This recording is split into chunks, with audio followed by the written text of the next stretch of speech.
जी हजरात, welcome to lecture 2 of ISA 500। पिछले lecture के अंदर हमने आइजा 500 स्टार्ट किया था। मैंने बोर्ड पे इसका डायग्राम बनाया था और मैंने बताया था कि एविडेंस हासिल करने के दो मेथड होते हैं, एक होता है टेस्ट ऑफ कंट्रोल और एक होता है सब्सटेंटिव प्रोसीजर। हम दोबारा रिकॉल करते हैं, एविडेंस हासिल करने के दो method, test of control, substantive procedure. इसका ऑब्जेक्टिव कुछ और है, इसका ऑब्जेक्टिव कुछ और है। The objective of TOC is to assess the internal controls operating at the audit line. The objective of substantive procedure is to verify the closing number of P&L and balance sheet. अगर 100% हम काम करते हैं तो ये हमारे काम का 20 से 30% है, और अगर 100% में से अगर सब्सटेंटिव का परसेंटेज बताऊं तो डेट इज 60 to 90% में भी। ठीक है जी। अब ये परसेंटेज वेरी कर रहा होता है, 95 भी हो सकता है, कुछ केस में हो सकता है कि 98% भी हो जाएगा, हो सकता है 55 हो जाएगा। ये बताऊंगा आगे जाके जब हम कवर करेंगे सैम्पलिंग। इससे समझ ही आ रहा है कि the audit is primarily based on substantive procedure. अगर आप किसी से पूछते हैं जो ऑडिट फर्म में काम करता है, आजकल तुम क्या वेरीफाई कर रहे हो, तो शायद वो आपसे ये कहेगा, यार आजकल मैं सेल्स का हेड कर रहा हूं, आजकल मैं बैंक लोन का हेड कर रहा हूं, आजकल मैं करंट लायबिलिटी का हेड कर रहा हूं, आजकल मैं डेटर्स को वेरीफाई कर रहा हूं, आजकल मैं रिसीवर्स को वेरीफाई कर रहा हूं, आजकल मैं करंट एसेट्स को वेरीफाई कर रहा हूं। इसका मतलब है जो भी कर रहा है वो सब्सटेंटिव कर रहा है। जहां P&L बैलेंस शीट के क्लोजिंग नंबर को वेरीफाई कर रहे हैं in the case of P&L for the year ended और in the case of balance sheet as on the relevant balance sheet date, चाहे वो जून की बैलेंस शीट डेट हो या वो दिसंबर 31 की डेट हो। ये दो मेथड, रिपीट करें, दो मेथड्स को करने के तरीके कॉमन। कायरो 8 procedures, confirmation, analytical procedure, inspection of asset, inspection of record, inquiry, R square, recalculation, reperformance and observation. Inspection of asset, एक ऑडिटर जब बैलेंस शीट डेट के ऊपर क्लाइंट पर फिक्स एसेट्स या इन्वेंट्री या कैश इन हैंड की counting कर रहा है, वो जो कर रहा है वो प्रोसीजर है, नाम है उसका इंस्पेक्शन ऑफ एसेट। दौरान ऑडिट जब हम डॉक्यूमेंट्स को वेरीफाई करते हैं, कोई भी हेड हो, एक्सपेंसेस हो, सेल्स हो, कॉग्स हो, कॉस्ट ऑफ गुड्स सोल्ड, मतलब करंट एसेट्स हो, रिसीवर्स हो, पेबल्स हो, इनको वेरीफाई करने के लिए जो हम डॉक्यूमेंट्स देखेंगे उनका देखना is called inspection of document. Memorandum है, रिपीट करें, memorandum, articles, gate pass, agreements, customer agreement, supplier agreement, GRN, GDN, bank statement, journal ledger, trial balance, contracts, इन सब का देखना इज इंस्पेक्शन ऑफ रिकॉर्ड्स और डॉक्यूमेंट। कुछ किताबों में लिखा हुआ है इंस्पेक्शन ऑफ डॉक्यूमेंट्स और कुछ किताबों में लिखा हुआ है इंस्पेक्शन ऑफ रिकॉर्ड। दोनों जुमले आप इंटरचेंजेबली इस्तेमाल कर सकते हैं। रिपीट करें, दौरान ऑडिट जब हम क्लाइंट से फॉर्मली या इनफॉर्मली इंक्वायरी करते हैं, चीजें पूछते हैं, रीजनिंग पूछते हैं, नंबर बढ़ने की रीजनिंग, नंबर कम होने की रीजनिंग या अदरवाइज कोई और चीज पूछते हैं, this is called inquiry.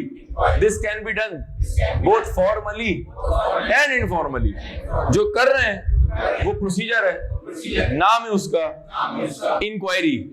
Reperformance, recalculation, जब एक ऑडिटर क्लाइंट की किसी भी कैलकुलेशन को, किसी भी वर्किंग को एज इट इज चेक करेगा, डेप्रिसिएशन, बोरिंग कॉस्ट, एमोर्टाइजेशन, इस कैलकुलेशन को एज इट इज चेक करने को हम कहते हैं रिकैलकुलेशन।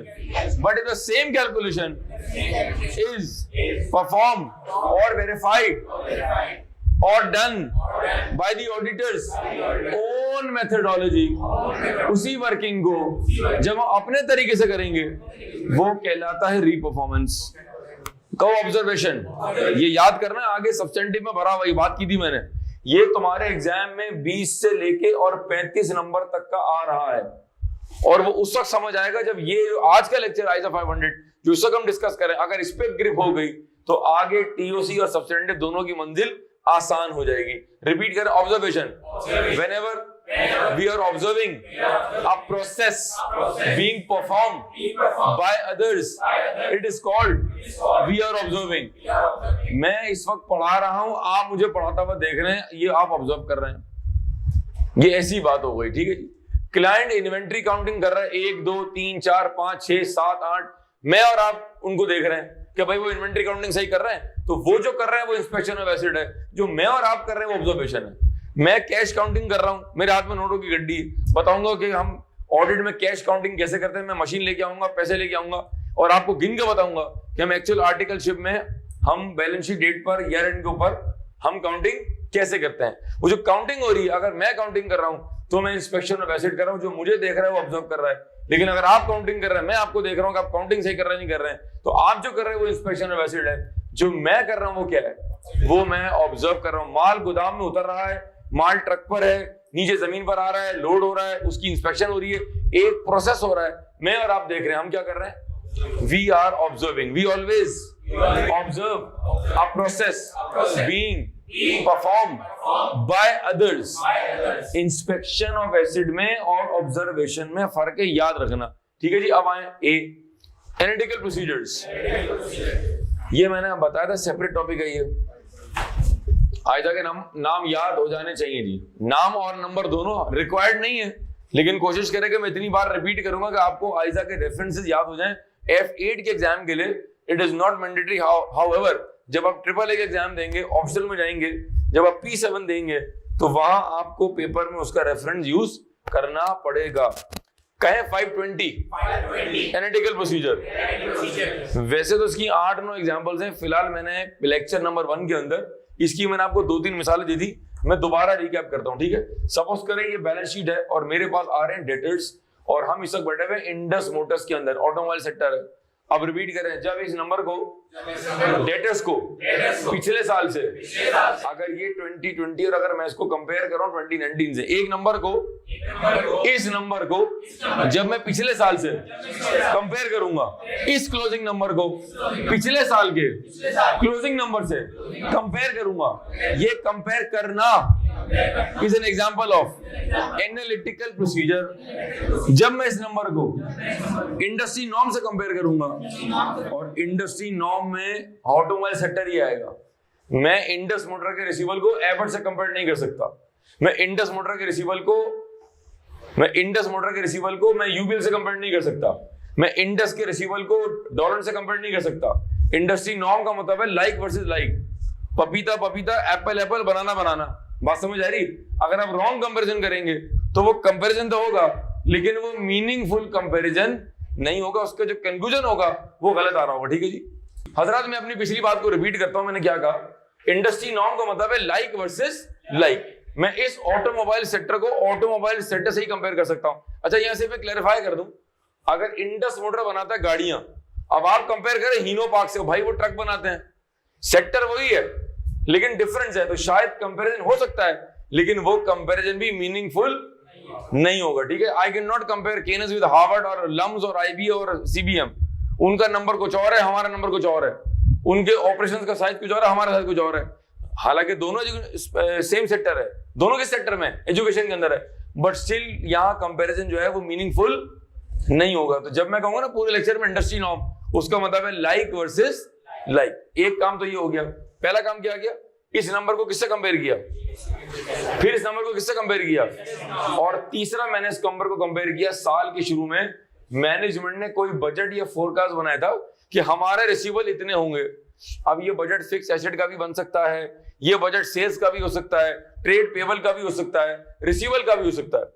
जब मैं इस क्लोजिंग नंबर को उससे उस नंबर से कंपेयर करूंगा जो साल का आपका बजट था कि ओपनिंग में रिसीवेबल इतने होंगे, क्लोजिंग में इतने होंगे, तो इस नंबर का बजट से कंपेयर करना भी is an example of analytical procedure. Sir आपकी बातों से ऐसा लग रहा है कि ऑल काइंड्स ऑफ कंपैरिजन, जी हाँ रिपीट करें, all kinds of comparisons are an example of analytical procedure। जब भी हम P&L या बैलेंस शीट के एक नंबर को किसी और नंबर से, चाहे वो लास्ट ईयर का नंबर हो, पिछले साल का हो, इंडस्ट्री नॉर्म का हो, बजट्स हो, कोई फोरकास्ट हो, जब हम ये कंपैरिजन करते हैं, these comparisons are an example of analytical procedure। ठीक है जी। हजरत कायरो का आखिरी आइटम पे आते हैं जो है सी। ये हम कवर करेंगे आइजा 505 के अंदर। नाम है इसका कंफर्मेशन। क्या? ठीक है जी। हजरत इसकी बहुत सारी मिसाल है, फिलहाल मैं सिंपल एग्जांपल देता हूं, इसको मजीद हम डिटेल में डिस्कस करेंगे when we will start ISA 505, that is part of substantive procedure. ठीक है जी। मैं ऑडिट कर रहा हूं पीएसओ का, भाई आप पीएसओ हैं, ठीक है जी। अब आप जैसे भी आप पीएसओ हैं, ठीक है जी। आप तेल वाले हैं, हम दिल वाले हैं। पीएसओ क्या बेचता है? तेल बेचो, तेल वाले हो गए ना, और हम दिल वाले, हम दिल से पढ़ाते हैं, ठीक है जी। ये पीएसओ है, ये पीएसओ के रिसीवेबल्स हैं, receivable A B C D E F G. ठीक है जी। मैं आपकी कंपनी का ऑडिट कर रहा हूं, मैं ऑडिट कर रहा हूं for the year and December 31। ठीक है जी। हजरत एक एक्सट्रैक्ट बना रहा हूं December 31, 2020। ऑडिट हम कर रहे हैं पीएसओ का, हम ईवाई हैं, ऑब्वियसली बात है, ब्रांडेड फर्म है जी। और हमारे पास आ रहे हैं रिसीवेबल, ठीक है जी। और रिसीवेबल्स आ रहे हैं लेट्स से एक्स अमाउंट। अब मुझे बताओ तुम्हारी बुक्स में रिसीवेबल कैसे आया होगा? आप हाँ या ना में जवाब देंगे। तुमने माल बेचा होगा, उससे पहले तुमने सेल्स की होगी, उससे पहले तुम्हें कस्टमर ने पीओ दिया होगा, तुमने सेल्स ऑर्डर दिया होगा, फिर तुमने माल अपनी फैक्ट्री के गेट से निकाला होगा, तुमने गेट पास बनाया होगा। अच्छा यस सर, आहिस्ते देख रहे, यस बिल्कुल खत्म हो गया। बगैर नाश्ते गए में कितने बगैर नाश्ते गए में? ये आपका मसला है, ठीक है, आगे चलें जी। ये आपका मसला है। अभी नाश्ता बनाने वाली नहीं आ सकती, अभी जो घर में है उसको इस्तेमाल करें। और घर में कौन है? तुम्हारे अब्बा ने शादी की है, ऑब्वियसली की है ना भाई, तो उनकी मोहतरमा से कहें आप, जो कि आपकी क्या हुई? आपकी। आप इतना कंफ्यूज क्यों हो रहे हैं इसके अंदर भाई? जो आपके घर में आपकी अब्बा की औरत है वो आपकी कौन है भाई? उनको उठाएं आप, उनको कहें जी 4 उबले अंडे बना दे मुझे और कॉफी बना दे, एसके की गिलास है। वो बोलेंगे चल हट यहाँ से, ठीक है। फिर आपने ये काम खुद ही करना है। बहरहाल मैं इंशाल्लाह एक क्लास ऐसी लूंगा जहां बताऊंगा कि आपने क्विक मील्स कैसे बनाने। मैं शेफ भी हूँ, ठीक है। आगे चलें जी, ठीक है, आने वाली खुश रहेगी बहरहाल। अच्छा जी, तो मैं क्या कह रहा था, आप कौन है भाई? आप पीएसओ हैं, ठीक है जी। ये सब कौन है? रिसीवेबल्स। जब आपने माल बेचा हो तो गेट पास बनाया होगा, ठीक है, कस्टमर से आपने रिसीविंग भी ली होगी, फिर तुमने इनवॉइस रेज की होगी, फिर कस्टमर ने तुम्हें कुछ पेमेंट कर दी होगी। जो पैसे बच गए वो क्या है? जो पैसे बच गए उसका क्या है? मैंने कहा कि आपने इनवॉइस रेज की, मैं हजरात रिपीट कर रहा हूं, आपने इनवॉइस रेज की, 100 रुपए की इनवॉइस थी, 50 रुपए मिल गए, जो 50 बच गए वो क्या आएंगे? हाँ, इसका मतलब है कि अगर मैं चाहूं तो मैं पीएसओ का ऑडिट जब करने जाऊंगा तो इस रिसीवेबल को वेरीफाई करने के लिए कि जितने डॉक्यूमेंट्स मैंने आपको बताए, आपने इनवॉइस बनाई, परचेज ऑर्डर आया, सेल्स ऑर्डर गया, माल डिस्पैच किया, जीडीएन बना, गेट पास बना, डिलीवरी नोट किया, कस्टमर को इनवॉइस दी, फॉलो अप किया, अल्लाह के वास्ते दे भाई पैसे दे दे, भाई पैसे दे दे, वो ढीठ का बच्चा था। जो पैसे बच गया वो कहां रहे? मैं अगर चाहूं, रिपीट कर, एज एन एक्सटर्नल ऑडिटर, अगर हम चाहें तो ये तमाम डॉक्यूमेंट्स जो के कहलाते हैं सपोर्टिंग डॉक्यूमेंट्स, रिसीवर्स को वेरीफाई करने के लिए हम इन तमाम सपोर्टिंग डॉक्यूमेंट्स को देख सकते हैं, वाउच कर सकते हैं, लेकिन हम अभी ऐसा नहीं करेंगे क्योंकि हमारे पास एक बहुत अहम, बड़ा जबरदस्त, बड़ा रिलायबल प्रोसीजर मौजूद है। नाम है उसका एक्सटर्नल कंफर्मेशन। इस प्रोसीजर के तहत हम पीएसओ के रिसीवर्स को डायरेक्ट खत भेजेंगे, चिट्ठी भेजेंगे, लेटर भेजेंगे और डायरेक्ट पार्टी से पूछेंगे, पार्टी तुम बताओ तुम्हारी बुक्स में क्या आ रहा है। अब अगर मैं इसका अमली मुजाहरा पेश करूं, मिसाल के तौर पे ये बैठे में सत्तार भाई, ये बैठे में गफ्फार भाई, ठीक है जी, दौराजी में रहते हैं आप, तो ऑब्वियस ही बात है। नॉर्मली कराची में सत्तार और गफ्फार कहाँ रहते हैं? दौराजी में। जुबैदा, जुलेखा, ये सब कहाँ रहते हैं? दौराजी में, ठीक है। बहरहाल आपने जेलस नहीं होना, आपने मेहनत करनी, ठीक है जी। आपको नहीं मिलने वाली जेनिफर और आसमा, आपको जुलेखा जुबैदा ही मिलेगी, ठीक है जी। नसीब अपना अपना भाई। सर आप पीएसओ हैं, ठीक है जी, मैं ऑडिट कर रहा हूँ December 31 का, एक कागज का टुकड़ा, क्या चांद का टुकड़ा, कागज का टुकड़ा, ठीक है जी। ये कागज तुम्हारा है, किसका कागज होगा? पीएसओ का कागज है, उस पे कंटेंट हमारा है। उस कागज में तुम चूंकि लेटर जो है वो कागज किसका है, लेटर हेड किसका है, तो किसकी तरफ से जाएगा? आपकी तरफ से जाएगा। अगर लेटर हेड मेरा होगा तो मेरी तरफ से जाएगा। अगर कागज तुम्हारा है, लेटर हेड तुम्हारा है, तो फिर किसकी तरफ से जाएगा? इस कागज में ये जमाल है, ये पीएसओ में जमाल है, ठीक है जी। बाकमाल है और बाजमाल है ये खत इनकी तरफ से इनको जा रहा है। अब खत की तरह कहानी सुने आप। डियर सत्तार, कैसे हो? व्हाट्सएप, क्या चल रहा है तुम्हारी तरफ? मैं बिल्कुल ठीक हूं, तुम याद आ रहे थे। वो आए हुए बहुत तंग कर रहे हैं। कौन आए हुए? एक्सटर्नल ऑडिट कर रहे हैं, बहुत तंग कर रहे हैं, एनॉय कर रहे हैं, ठीक है। और मुझसे कंफर्म करना चाह रहे हैं कि जो मैंने तुमसे लेने हैं तुमने भी देने हैं। जो हमारा रिसीवल है क्या वो तुम्हारा पेबल है? और बताओ सिद्धार्थ क्या चल रहा है, ठीक है। अब ये कागज आप इनको लेकर, नीचे कॉलम होगा, बताऊंगा पूरा फॉर्मेट इसका दूंगा मैं जब हम पढ़ेंगे आइजा 505। उस लेटर के अंदर एक कॉलम बना होगा जिसमें आपने बताना है कि आपने इनसे लेने कितने। सपोज करें आपने इनसे 5 लाख रुपए लेने, तो आपका रिसीवल कितना आ रहा होगा? जो तुम्हारा रिसीवल है भाई, आपका पेबल कितना होगा? 5 लाख होना चाहिए, आइडियली 5 लाख होना चाहिए। अब जब तुमने इनको कागज भेजा, इनकी अड़ गई, कह नहीं यार मैं तो 2.5 लाख रुपए देने हैं। जमाल क्या कह रहे हो यार, ठीक है। ये जो भी खतों की दावत है, उस कागज के अंदर जहां आप कह रहे हैं भाई मुझे 5 लाख रुपए लेने हैं, बराबर में आपने कहा नहीं, आपने एक बनाया इमोजी अजीब सा, और आपने कहा नहीं यार मैंने 2.5 लाख रुपए देने हैं। अब ये जो भी है डिफरेंस, चाहे आप 5 लाख कहें, आप 4 लाख कहें, 3.25 लाख कहें, 2.5 लाख कहें, कुछ ना कहें, ये भरने के बाद ये कागज जो है जिसको हम कह रहे हैं एक्सटर्नल कॉन्फर्मेशन, ये कागज भरने के बाद, ऐसे फोल्ड करने के बाद, ऐसे लिफाफे में डालने के बाद, मजीद तफसील बाद में बताऊंगा, आप डायरेक्ट मुझे भेजेंगे। मैं कौन? मैं हूं एक्सटर्नल। अब आप कहानी जरा मुकम्मल करें।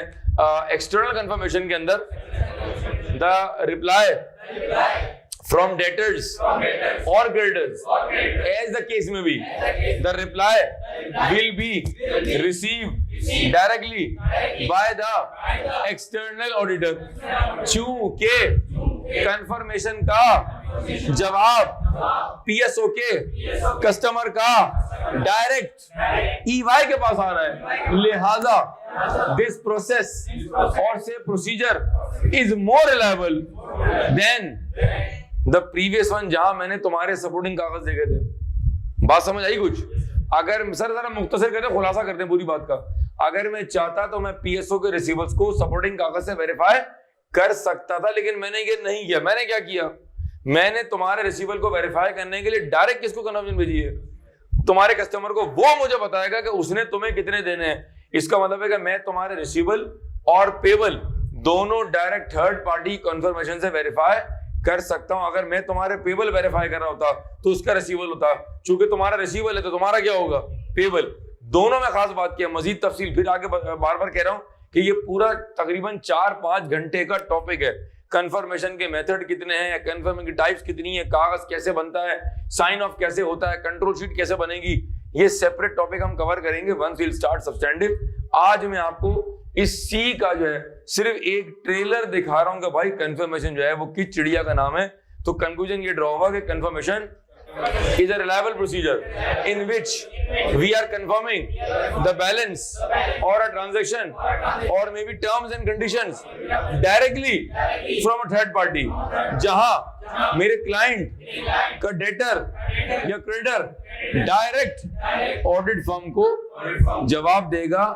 इसीलिए ये प्रोसीजर बाकी प्रोसीजर के मुकाबले में ज्यादा रिलायबल है। कुछ समझ आया जरा? ये हमने कवर किया एक्सटर्नल कॉन्फर्मेशन का कॉन्सेप्ट। अब जरा बुकलेट निकालेंगे आप, शाबाश। तो थोड़ा सा हम रीडिंग कर लेते हैं कि हम इस वक्त हैं कहां। जी जरा जो बच्चे एलएमएस पे लेक्चर देख रहे हैं, आपके पास आइजा 500 मौजूद है, हैंडआउट्स की बुकलेट है, वॉल्यूम 1 आपके पास होगा। उसके अंदर आप आएंगे पेज नंबर जनाब 4 के ऊपर, जहां से स्टार्ट हो रहा है आइजा 500। लेक्चर नंबर 1 के अंदर मैंने आइजा 500 एक्सप्लेन किया था, लेकिन हमने बुकलेट या नोट से स्टार्ट नहीं किया था। जिन बच्चों के पास नोट्स है वहां से कवर करेंगे, और जिनके पास मेरे समराइज बुकलेट है आप इस लेक्चर को वहां से कवर करेंगे, ठीक है जी। सबसे पहले पढ़ लेंगे मेरे दोस्त एक्सपेक्टेड क्वेश्चन ऑन आइजा 500।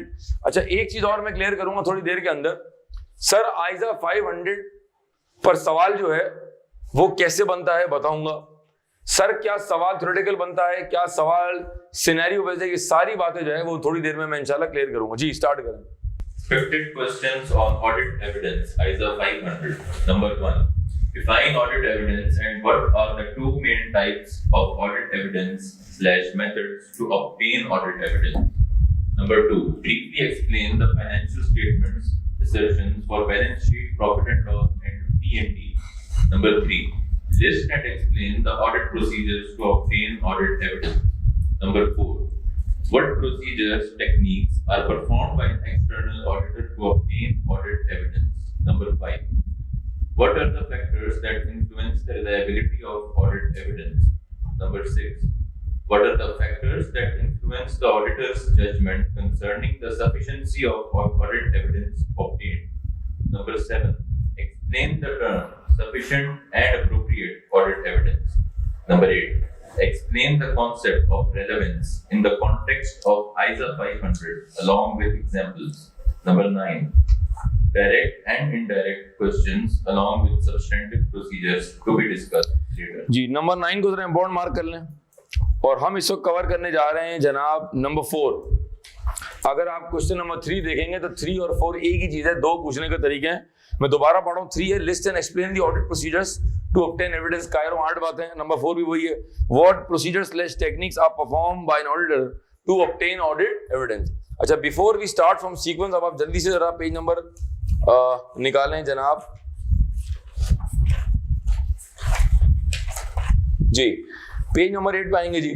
अच्छा, हैंडआउट को पढ़ने के भी सीक्वेंस है, मतलब जहन में होता है जी handout will be starting from the first page, ऐसा नहीं है। थ्योरी का पेपर है, एफिड बड़ा टेक्निकल पेपर है, तो प्लीज इंश्योर करेंगे जो सीक्वेंस मैं पढ़ा रहा हूं क्लास के अंदर, सपोज करें मैंने हैंडआउट का पेज नंबर 8 से बात स्टार्ट की है, तो जब आप घर में फर्स्ट टाइम सिलेबस कवर करेंगे तो आप भी उसी सीक्वेंस को फॉलो करेंगे, आप उसको चेंज नहीं करेंगे। जब एक बार सिलेबस कवर हो जाएगा मेरे साथ, फिर आप बेशक जो चाहे अपने हिसाब से सीक्वेंस बना सकते हैं, but not in the first go. Let's start from page number 8 हजरात। अब यहाँ पर ऑलरेडी समरी बनी हुई है, मेरी बुकलेट्स के अंदर जो नोट्स हैं वो सारे समराइज्ड हैं, यानी कंप्लीट कंटेंट है। इसकी मजीद समरी बनाने की शॉर्टकट आप बना सकते हैं, लेकिन मजीद कोई समरी बनाने की जरूरत नहीं है, उस पर आपको टाइम वेस्ट करने की जरूरत नहीं है, ठीक है जी, और ना आपको कोई रिसर्च करनी। जी स्टार्ट करें जी। Audit procedure. Number 1. Inspection of assets. Ji, By inspection of assets, we mean that external auditor verifies, inspects the inventory, raw material, work in progress, finished goods, and tangible assets of the company. External auditor also verifies/counts cash in hand at the balance sheet date. ठीक है जी। Normally, external auditor physically counts the inventory, fixed assets, and cash in hand at the end of financial year. Normally ये काम कब हो रहा होता है जी? ये काम बैलेंस शीट डेट पर होता है। जरा रिपीट करें, बैलेंस शीट डेट पर नॉर्मली 3 काम हो रहे हैं, cash counting, inventory counting, fix asset counting. जब आगे जाके जब मैं आपको इन्वेंट्री का टॉपिक पढ़ा दूंगा तो फिर ये 3 से 4 हो जाएगा। मैं अभी से बता रहा हूँ कितने काम हो जाएंगे फिर। अच्छा, मैं वो जुमला जो मैं बाद में कहूंगा मैं अभी से बता रहा हूँ, रिपीट करें। एक ऑडिटर ईयर एंड पर 4 काम कर रहा होगा, cash counting, inventory counting, fix asset की counting, cut off testing. Cut off testing हजरात, ये जो कट ऑफ टेस्टिंग का कॉन्सेप्ट है, ये जब हम सब्सटेंटिव के अंदर इन्वेंट्री का टॉपिक कवर कर रहे होंगे तो इसको इंशाल्लाह हम वहां डिस्कस करेंगे। फिलहाल मैंने बताया कि 4 काम है, लेकिन एज ऑफ डेट अभी आप अपने जहन में रखें हम 3 काम करते हैं। ईयर एंड पर हम जाकर इन्वेंट्री काउंटिंग करते हैं, हम फिक्स एसेट की काउंटिंग करते हैं, और हम जाकर क्लाइंट पर फिजिकल कैश की काउंटिंग करते हैं। ये कैसे करते हैं जब रिस्पेक्टिव सब्सटेंटिव के चैप्टर्स आएंगे आगे जाके तो हम कवर करेंगे जी। Number 2, inspection of records. By inspection of records, we mean verifying or inspecting the following documents of the audit plan. अब ये डॉक्यूमेंट्स कुछ मैंने लिखे हुए हैं, ये एग्जॉस्टिव लिस्ट है, आप इसमें मजीद डॉक्यूमेंट्स को ऐड कर सकते हैं, लेकिन बहरहाल इसमें से कोशिश करेंगे 6-7 आपको याद होने चाहिए जी। Invoices, purchase orders, bank reconciliations, general ledger, good receipt, note. GRN याद है? GRN और GDN। GRN क्या होता है जी? और GDN ji. Bank statements, cash book, supplier statements, delivery charge. Ji. Number 3, inquiry. By inquiry, we mean verifying, obtaining information from client personally. For example, obtaining information from senior management. For example, GM Finance, internal auditor. GM Finance बोले तो general manager finance ji. Internal auditor, CEO, CFO, and other relevant personnel. As the external auditor thinks appropriate, the inquiry can be done from people outside the organization. जी, ये inquiry internal भी हो सकती है और external भी हो सकती है. आप कंपनी के लोगों में विद इन दी ऑर्गेनाइजेशन भी आप मालूमात ले सकते हैं, 4 लोगों से मुलाकात कर सकते हैं, और यही काम आप एक्सटर्नली भी कर सकते हैं. सर एक्सटर्नल किससे कर रहे होंगे आप? टैक्स कंसल्टेंट्स हैं, एक्सपर्ट्स हैं, लॉयर्स हैं, कोई बैरिस्टर है, कोई इन्वायरमेंटल एक्सपर्ट है, इन तरह के लोगों से, कोई और स्पेशलाइज्ड डोमेन का बंदा है तो हम उससे भी इंक्वायरी कर सकते हैं. मजीद बात आगे होगी जी. This inquiry can be done from people outside the organization, for example, external lawyer, consultants and other expert. जहां एक्सपर्ट लिखा हुआ है वहां आगे लिखें आइजा 620. ये हमारा एक और टॉपिक है जो आप इंशाल्लाह आगे जाके देखेंगे. लिखें आइजा 620. इसका नाम है एक्सपर्ट. ये हम कवर करेंगे. आइजा का नाम है 620 using the work of an expert. ठीक है जी, आगे चलें. Number 4, reperformance. By reperformance, पहले पढ़ लो रिकैलकुलेशन. पहले ये पढ़ लो, आसान है. recalculation. By recalculation, we mean simply recalculation. Rechecking the calculations done by the client. For example, rechecking the totaling of depreciation and amortization, and recalculating the total of net. Simple client की working को as it is check करने का नाम क्या भाई? Client ने आपको दिया डेप्रिसिएशन का शेड्यूल, क्लाइंट ने आपको बोरिंग कॉस्ट की वर्किंग दी है, किसी प्रोविजन की वर्किंग दी है, कोई डिस्काउंट की वर्किंग दी है, कोई 2+2 दी है. आपने सिंपल कैलकुलेटर लिया और क्लाइंट की वर्किंग को एज इट इज चेक कर लिया, बगैर अपनी असम्पशन के, बगैर अपनी मेथोडोलॉजी के, बगैर अपने किसी साइंस के. ये हम क्या कर रहे हैं? जब इसी वर्किंग को मैं अपने तरीके से करूंगा, अपने अंदाज से करूंगा, वो क्या कहलाएगा? फर्क समझ आ गया? There is a difference between recalculation and reperformance. आगे चलो. Reperformance. By reperformance, we mean performing the procedures, calculation by external auditors' own methodologies. For example, reperforming the calculation of depreciation and amortization, and reperforming the provision for doubtful debt for the year. ठीक है जी. Number 6, observation. In this procedure, external auditor simply observes a process being performed by others. ये जुमला बड़ा important है, repeat करें. Observation. We are simply in observation. We are simply observing a process being performed by others. Inspection of acid में और observation में फर्क है. मैं एसिड गिन रहा हूं और मैं एसिड गिनते हुए देख रहा हूं. मैं कैश काउंटिंग कर रहा हूं और मैं कैश काउंटिंग होते हुए देख रहा हूं. क्या दोनों में फर्क है? मैं खाना बना रही हूं और अम्मी देख रही हैं. मैं खाना बना रही हूं और अम्मी मुझे देख रही है, और बाकी सब एंड में रोएंगे. फिर अम्मी खाना बना रही है, मैं अम्मी को देख रही हूँ. बात समझ आ रही है? ऐसी बात है. और आप और मैं क्या कर रहे हैं? हम सिर्फ देख रहे हैं और हम सिर्फ खा रहे हैं. तो we are doing what? Observing. Kitchen में खाना बन रहा है, आप झांक झांक के देख रहे हैं. आप क्या कर रहे हैं जी? We are always observing a process being performed by. छोटा भाई बोटियां नोच नोच के खा रहे हैं, आप उसको देख रहे हैं. क्या कर रहे हैं आप? बाद में क्या होगा? मर्डर. आगे चलें जी. जी number 7 ji. Number 7, external confirmation. To be discussed in detail. To be discussed in detail. जज्बात आगे पढ़ने हमने. आइजा 505 में, क्योंकि पिक्चर अभी बाकी है. अभी हम ऑडिट के अंदर अपने अंडे से बाहर निकले और आप और मैं क्या कर रहे हैं? चू चू चू चू चू चू. अभी पार्टी शुरू हुई है जी. External confirmation is a procedure by which an external auditor verifies a respective balance or transaction or terms of an agreement directly from a third party. Directly from मैं तुम्हारे कागजात देख सकता था, मैं तुम्हारे सपोर्टिंग रिकॉर्ड देख सकता था, मुझे एविडेंस मिलता, लेकिन रिलायबल एविडेंस कहां से मिल रहा है? मैं डायरेक्ट पार्टी से, डायरेक्ट 70 में से मैंने पूछा है कि बताएं कि आपने कुछ देने हैं, तो 70 रुपए ने क्या कहना है? पागल हो गया ये. अब ये बात का फड्डा है. सर अगर वो पार्टी डिसएग्री कर जाए, अब आपके दिल में सवाल क्या चल रहा है? आप फौरन से सोचना शुरू कर देंगे. सर अगर पार्टी जवाब ना दे, लिफाफा गलत जगह पहुंच जाए, सत्तार की जगह गफ्फार को चला गया, जुबैदा की जगह जुलेखा को चला गया, जवाब भी आ गया, पार्टी डिसएग्री कर रही है, सर ये सब मसाइल का क्या होगा? ये सब कहां डिस्कस करेंगे? आइजा 505 में अगर पार्टी जवाब ना दे तो हम क्या करेंगे? क्या हम इनके घर पहुंच जाएंगे? आप इसी चक्कर में लगे हुए हैं. क्या हम टेलीफोन करेंगे? जवाब अगर बैलेंस कुछ और आ गया, ये तो डिफरेंस आ गया, उसको रिकंसाइल कौन करेंगे, क्या हमारी जिम्मेदारी है? इन सारे सवालों के जवाब मैं कहां दूंगा? जब हम तफसील में कवर करेंगे आइजा 505, वो एक भरपूर एंटरटेनिंग क्लास होगी। जी सर, आगे चलें। This procedure provides more reliable audit evidence to the external auditor. बिल्कुल ठीक।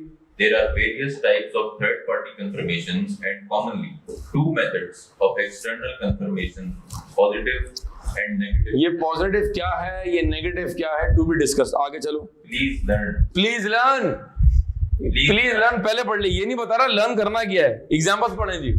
Examples of third-party confirmation. मतलब सीक्वेंस में ये आ रहा है, वो दूर जाके इसने अंडा पढ़ लिया। प्लीज लर्न क्या नहीं पता जी, पढ़ें जी। Debtor confirmation. बल्कि छोड़े यूं बोले, data confirmation, Debtor confirmation. Credit confirmation, bank confirmation, lawyer confirmation, loan confirmation, tax confirmation.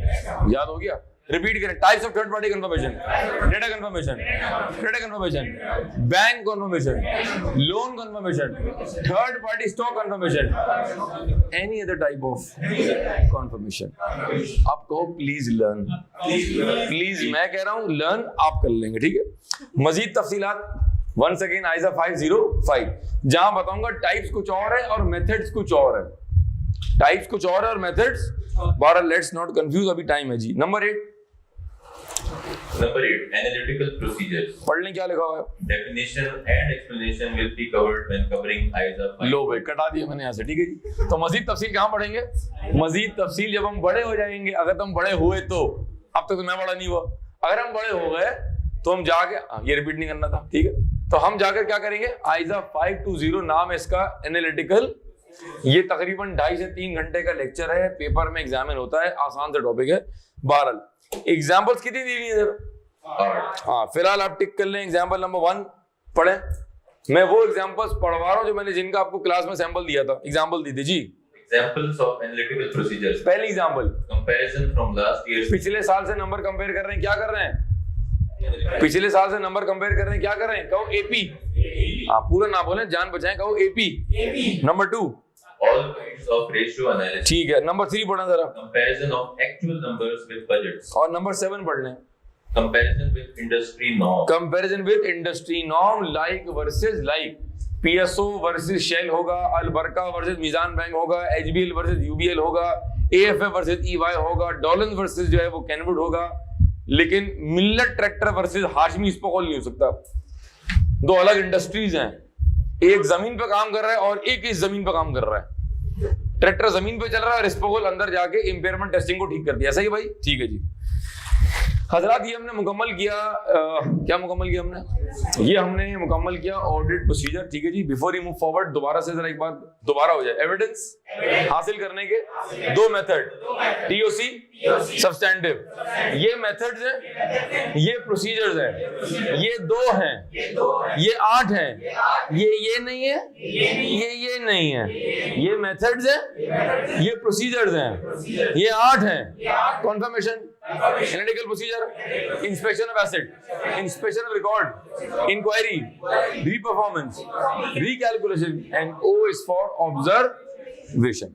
अच्छा, सिर्फ मैं एक चीज क्लियर कर दूं कि आगे जाके जब हम सब्सटैंटिव पढ़ेंगे, सिर्फ आपके इंटरेस्ट को बहाल करने के लिए मैं बता रहा हूं कि ये कायरो की इंपॉर्टेंस क्या है, जरा सुनिएगा।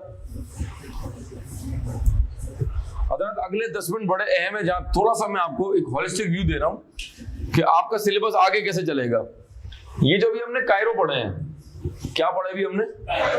ये जो अभी हमने कायरो पढ़े हैं, आगे जाके जब मैं सब्सटैंटिव प्रोसीजर शुरू करवाऊंगा, जो तुम्हारे सिलेबस का एक बड़ा कोर एरिया होगा, 25-30 नंबर यहां से बंद रहे होंगे। मैं करा रहा हूं फिक्स एसेट, सुनिएगा बहुत गौर से। मैं करा रहा हूं ट्रेड पेबल्स, मैं करा रहा हूं डेटर्स, मैं करा रहा हूं कैश इन हैंड और cash at bank, CC, cash in hand और कैश एट बैंक। मैं करा रहा हूं इंटेंजिबल एसेट्स, मैं करा रहा हूं लॉन्ग टर्म लोन, ठीक है जी। जब मैं आपको ये कवर करवा रहा हूंगा और जब मैं आपको इनके प्रोसीजर बता रहा हूंगा, तो बेसिकली मैं क्या पढ़ा रहा हूंगा? कायरो। सर डेमो हो जाए, बिल्कुल डेमो देंगे, बिल्कुल डेमो देंगे आपको, डेमो देंगे बिल्कुल आपको। मैं बैंक स्टेटमेंट देख लूंगा, मैं बैंक कॉन्फर्मेशन भेज दूंगा, मैं क्लाइंट से पिछले साल के मुकाबले में इस साल का जो बैलेंस बढ़ा या कम हुआ मैं क्लाइंट से पूछ लूंगा, बोले तो पंचायत कर लूंगा, मैं फिक्स एसेट को जाकर फिजिकली वेरीफाई कर लूंगा, मैं डेप्रिसिएशन को रिकैलकुलेट कर लूंगा, मैं पिछले साल से कंपेयर कर लूंगा, मैं डॉक्यूमेंट्स देख लूंगा, कंफर्मेशन भेज दूंगा, मैं ये कर लूंगा, वो देख लूंगा, वो पूछ लूंगा, कर लूंगा, कर लूंगा। ये सब जो मैं कर लूंगा, कर लूंगा, ये क्या है? कुछ समझ आया? रिपीट करें, मैं ये देख लूंगा, मैं ये पूछ लूंगा, मैं ये कागज वेरीफाई कर लूंगा, मैं क्लाइंट से डिस्कस कर लूंगा, मैं रिकैलकुलेट कर लूंगा, मैं कंफर्मेशन भेज दूंगा, कर लूंगा, कर लूंगा, कर लूंगा, कर लूंगा। ये क्या है? इसका मतलब है जब मैं आपको सब्सटेंटिव पढ़ा रहा हूँ तो बेसिकली मैं दोबारा क्या पढ़ा रहा हूँ? कुछ समझ आया? अच्छा, अब जब हम ये कवर कर रहे होंगे तो अब जरा यहाँ दोबारा विंडो पीछे करें। एविडेंस हासिल करने के कितने मेथड्स हैं? 2। मैं ऐसे किसकी बात कर रहा हूँ? इसका मतलब है जब मैं आपको टेस्ट ऑफ कंट्रोल्स पढ़ा रहा हूँगा तो मैं और आप वीकनेसेस को आइडेंटिफाई कर रहे होंगे, हम क्लाइंट को कंट्रोल्स रिकमेंड कर रहे होंगे, फिर वहां बताऊंगा कि हम टेस्ट ऑफ कंट्रोल कैसे करते हैं। उसकी मिसाल देता हूं, 3-4 जुमले रिपीट करें। हम कागज के ऊपर सिग्नेचर को वेरीफाई कर लेंगे, फला कंट्रोल को वेरीफाई कर लेंगे, जिस गोदाम में इन्वेंट्री है, कीमती एसेट्स हैं, क्या वहां पर प्रॉपर लॉक है, फिजिकल कंट्रोल्स हैं, इसको ऑब्जर्व कर लेंगे। क्या 2 बंदों के जेडीज जॉब डिस्क्रिप्शन सेम है या अलग अलग हैं? हम जेडीज, फॉर्मल जेडीज को देख लेंगे, बंदों से इंक्वायरी कर लेंगे, फिर वो यार अल लेंगे कर लेंगे। अब जो अल लेंगे कर लेंगे फिर क्या कर रहे हैं? इसका मतलब है चाहे टीओसी करें या सब्सटेंटिव करें, क्या कर, रिपीट करो, चाहे टीओसी करें या सब्सटेंटिव करें, जो कर रहे होंगे, जो तुम और मैं क्लाइंट पर कर रहे होंगे, क्या कर रहे हो? कुछ समझ आ रहा है? तो ये आज जो आपको बेस दी गई है, ये फ्यूचर के 35-40 नंबर यहां से बनेंगे। सर एग्जाम में सवाल कैसे आएगा ये भी रिपीट करते हैं। रिपीट करो, what substantive procedures will you perform to verify debtors? What substantive procedures will you perform to verify fixed assets?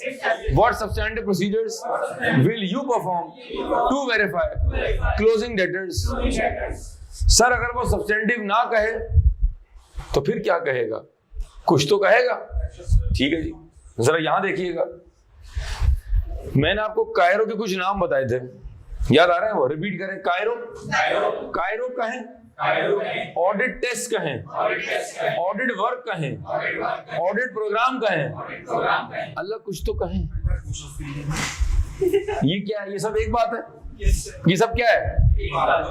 Biryani अलग है, पुलाव अलग है, मेमनों की बिरयानी अलग है, सिंधी बिरयानी अलग है, छोले वाली बिरयानी अलग है, सब में कॉमन क्या है? चावल। एक एज अ पाकिस्तानी कौम हमें क्या चाहिए? चावल चाहिए। वी कैन किल फॉर चावल, मर्डर कर देंगे। और अगर आप मेहमान है, ओ हो, आप चावलों की खातिर जान ले भी सकते हैं और जान दे भी सकते हैं। इस तरह लाहौरी किसकी जान देंगे? मुर्ग छोले। उनको हर नाश्ते में क्या चाहिए? मुर्ग छोले। और कराची को क्या चाहिए? हलवा पूड़ी। 12 बजे इतवार के दिन निक्कर पहन के बाइक के ऊपर गंदे मुंह के साथ बाल बिखरे हुए 6 पड़ी, अंकल 12 पूड़ी देते हैं, 6 हल्की लाल और 6 बहुत लाल है जी। पूरी कौम क्या कर रही है? 12 बजे हलवा पूड़ी खा रही है। और अगर आपने मस्जिद देखना है तो आप डिफेंस जाएंगे, वहां 4 बजे लोग खा रहे हैं हलवा पूड़ी। फिर हम कह रहे हैं कौम तरक्की नहीं कर रही है। जो कौम इतवार की दोपहर हलवा पूड़ी खाएगी वो तरक्की भाई कैसे करेगी? ठीक है, बहरहाल चले जी। सर उनके लंच का क्या होगा? Lunch will be around 6 or 7 में भी, and sir what about dinner? Midnight around 2 AM और 3 AM। फिर 3 बजे खाना पेट में जाएगा, अंदर 2 लगेंगे स्टैंडर्ड्स, एक लगेगा एम्पेयरमेंट टेस्टिंग वाला और एक बनेगा आई गेस 37 प्रोविजंस हैं जी। फिर कौन कहती खाना हजम नहीं हो रहा, बीमारियां, आप अपना स्केड्यूल तो चेक करें। बहरहाल come back, what is the catch? हलवा पूड़ी खाएं, जल्दी खाएं, 12 बजे के बाद ना खाएं और मुनासिब खाएं, अपने पैसों की खाएं। ठीक है जी, बार आगे चलें जी। रिपीट, कायरो का है, बात से बात चलती है, कायरो का है, ऑडिट टेस्ट का है, ऑडिट वर्क का है, ऑडिट प्रोग्राम का है। सर अगर एग्जामिनर सब्सटेंटिव का वर्ड इस्तेमाल ना करे, अगर एग्जामिनर सब्सटेंटिव का वर्ड इस्तेमाल ना करे, सवाल बन गया what audit test will you perform to verify debtors. आपने वहां बैठ के फतवा दे दी, सर इस बार पेपर सिलेबस से बाहर आया है, सर बी कॉपी आई है। वो जो मैट्रिक में सुनते थे हम, जो बच्चे ए लेवल्स और ओ लेवल्स करके हैं, आपको नहीं पता हमारे मसाइल क्या हैं। Sometimes the paper is out, we get another paper that is called B paper. Even if that paper is out by the photocopier, then we have C paper. That is most difficult. ऐसा ही जी, ठीक है जी। तो अगर examiner ने आपको बजाय substantive के word इस्तेमाल कर लिया, व्हाट ऑडिट टेस्ट, और आप छोड़ के आगे सवाल, मैं तो सब्सटेंटिव याद करके गया था, और अल्लाह के वली डम्बो प्रोसीजर कहो, सब्सटेंटिव प्रोसीजर कहो, ऑडिट टेस्ट कहो, ऑडिट वर्क कहो, ऑडिट प्रोग्राम कहो, ये सब क्या है? ये सब एक बात है। इसका मतलब है जो सब्सटेंटिव में आगे जाके कवर कर रहे होगा वो क्या होगा? कायरो होगा। समझ आई बात? ये नोट कर लें जरा, ये नोट कर लें भाई। हजरत 5 मिनट दे रहा हूं, ये जो मैंने कहानी बताई है कि जब एग्जामिनर इस पे सवाल बनाएगा और जब आप एग्जाम में आंसर लिख रहे होंगे, तो जो आप लिख रहे होंगे वो क्या होगा? कायरो। जब आप टेस्ट ऑफ कंट्रोल के टॉपिक में कंट्रोल्स की टेस्टिंग के प्रोसीजर लिख रहे होंगे, तो जो आप लिख रहे होंगे वंस अगेन वो क्या होगा? वो कायरो होगा। सर टेक 2 मिनट्स, इसको नोट करें एंड विल मूव फॉरवर्ड। जी हजरात, ये अहम बातें नोट होने के बाद लेट्स मूव फॉरवर्ड। और अब मैं आ रहा हूं बुकलेट के पेज नंबर 5 के ऊपर, जहां हेडिंग बनी हुई है कॉन्सेप्ट ऑफ ऑडिट एविडेंस। जी दोस्त पढ़ेंगे डेफिनेशन से। Start. Definition of audit evidence.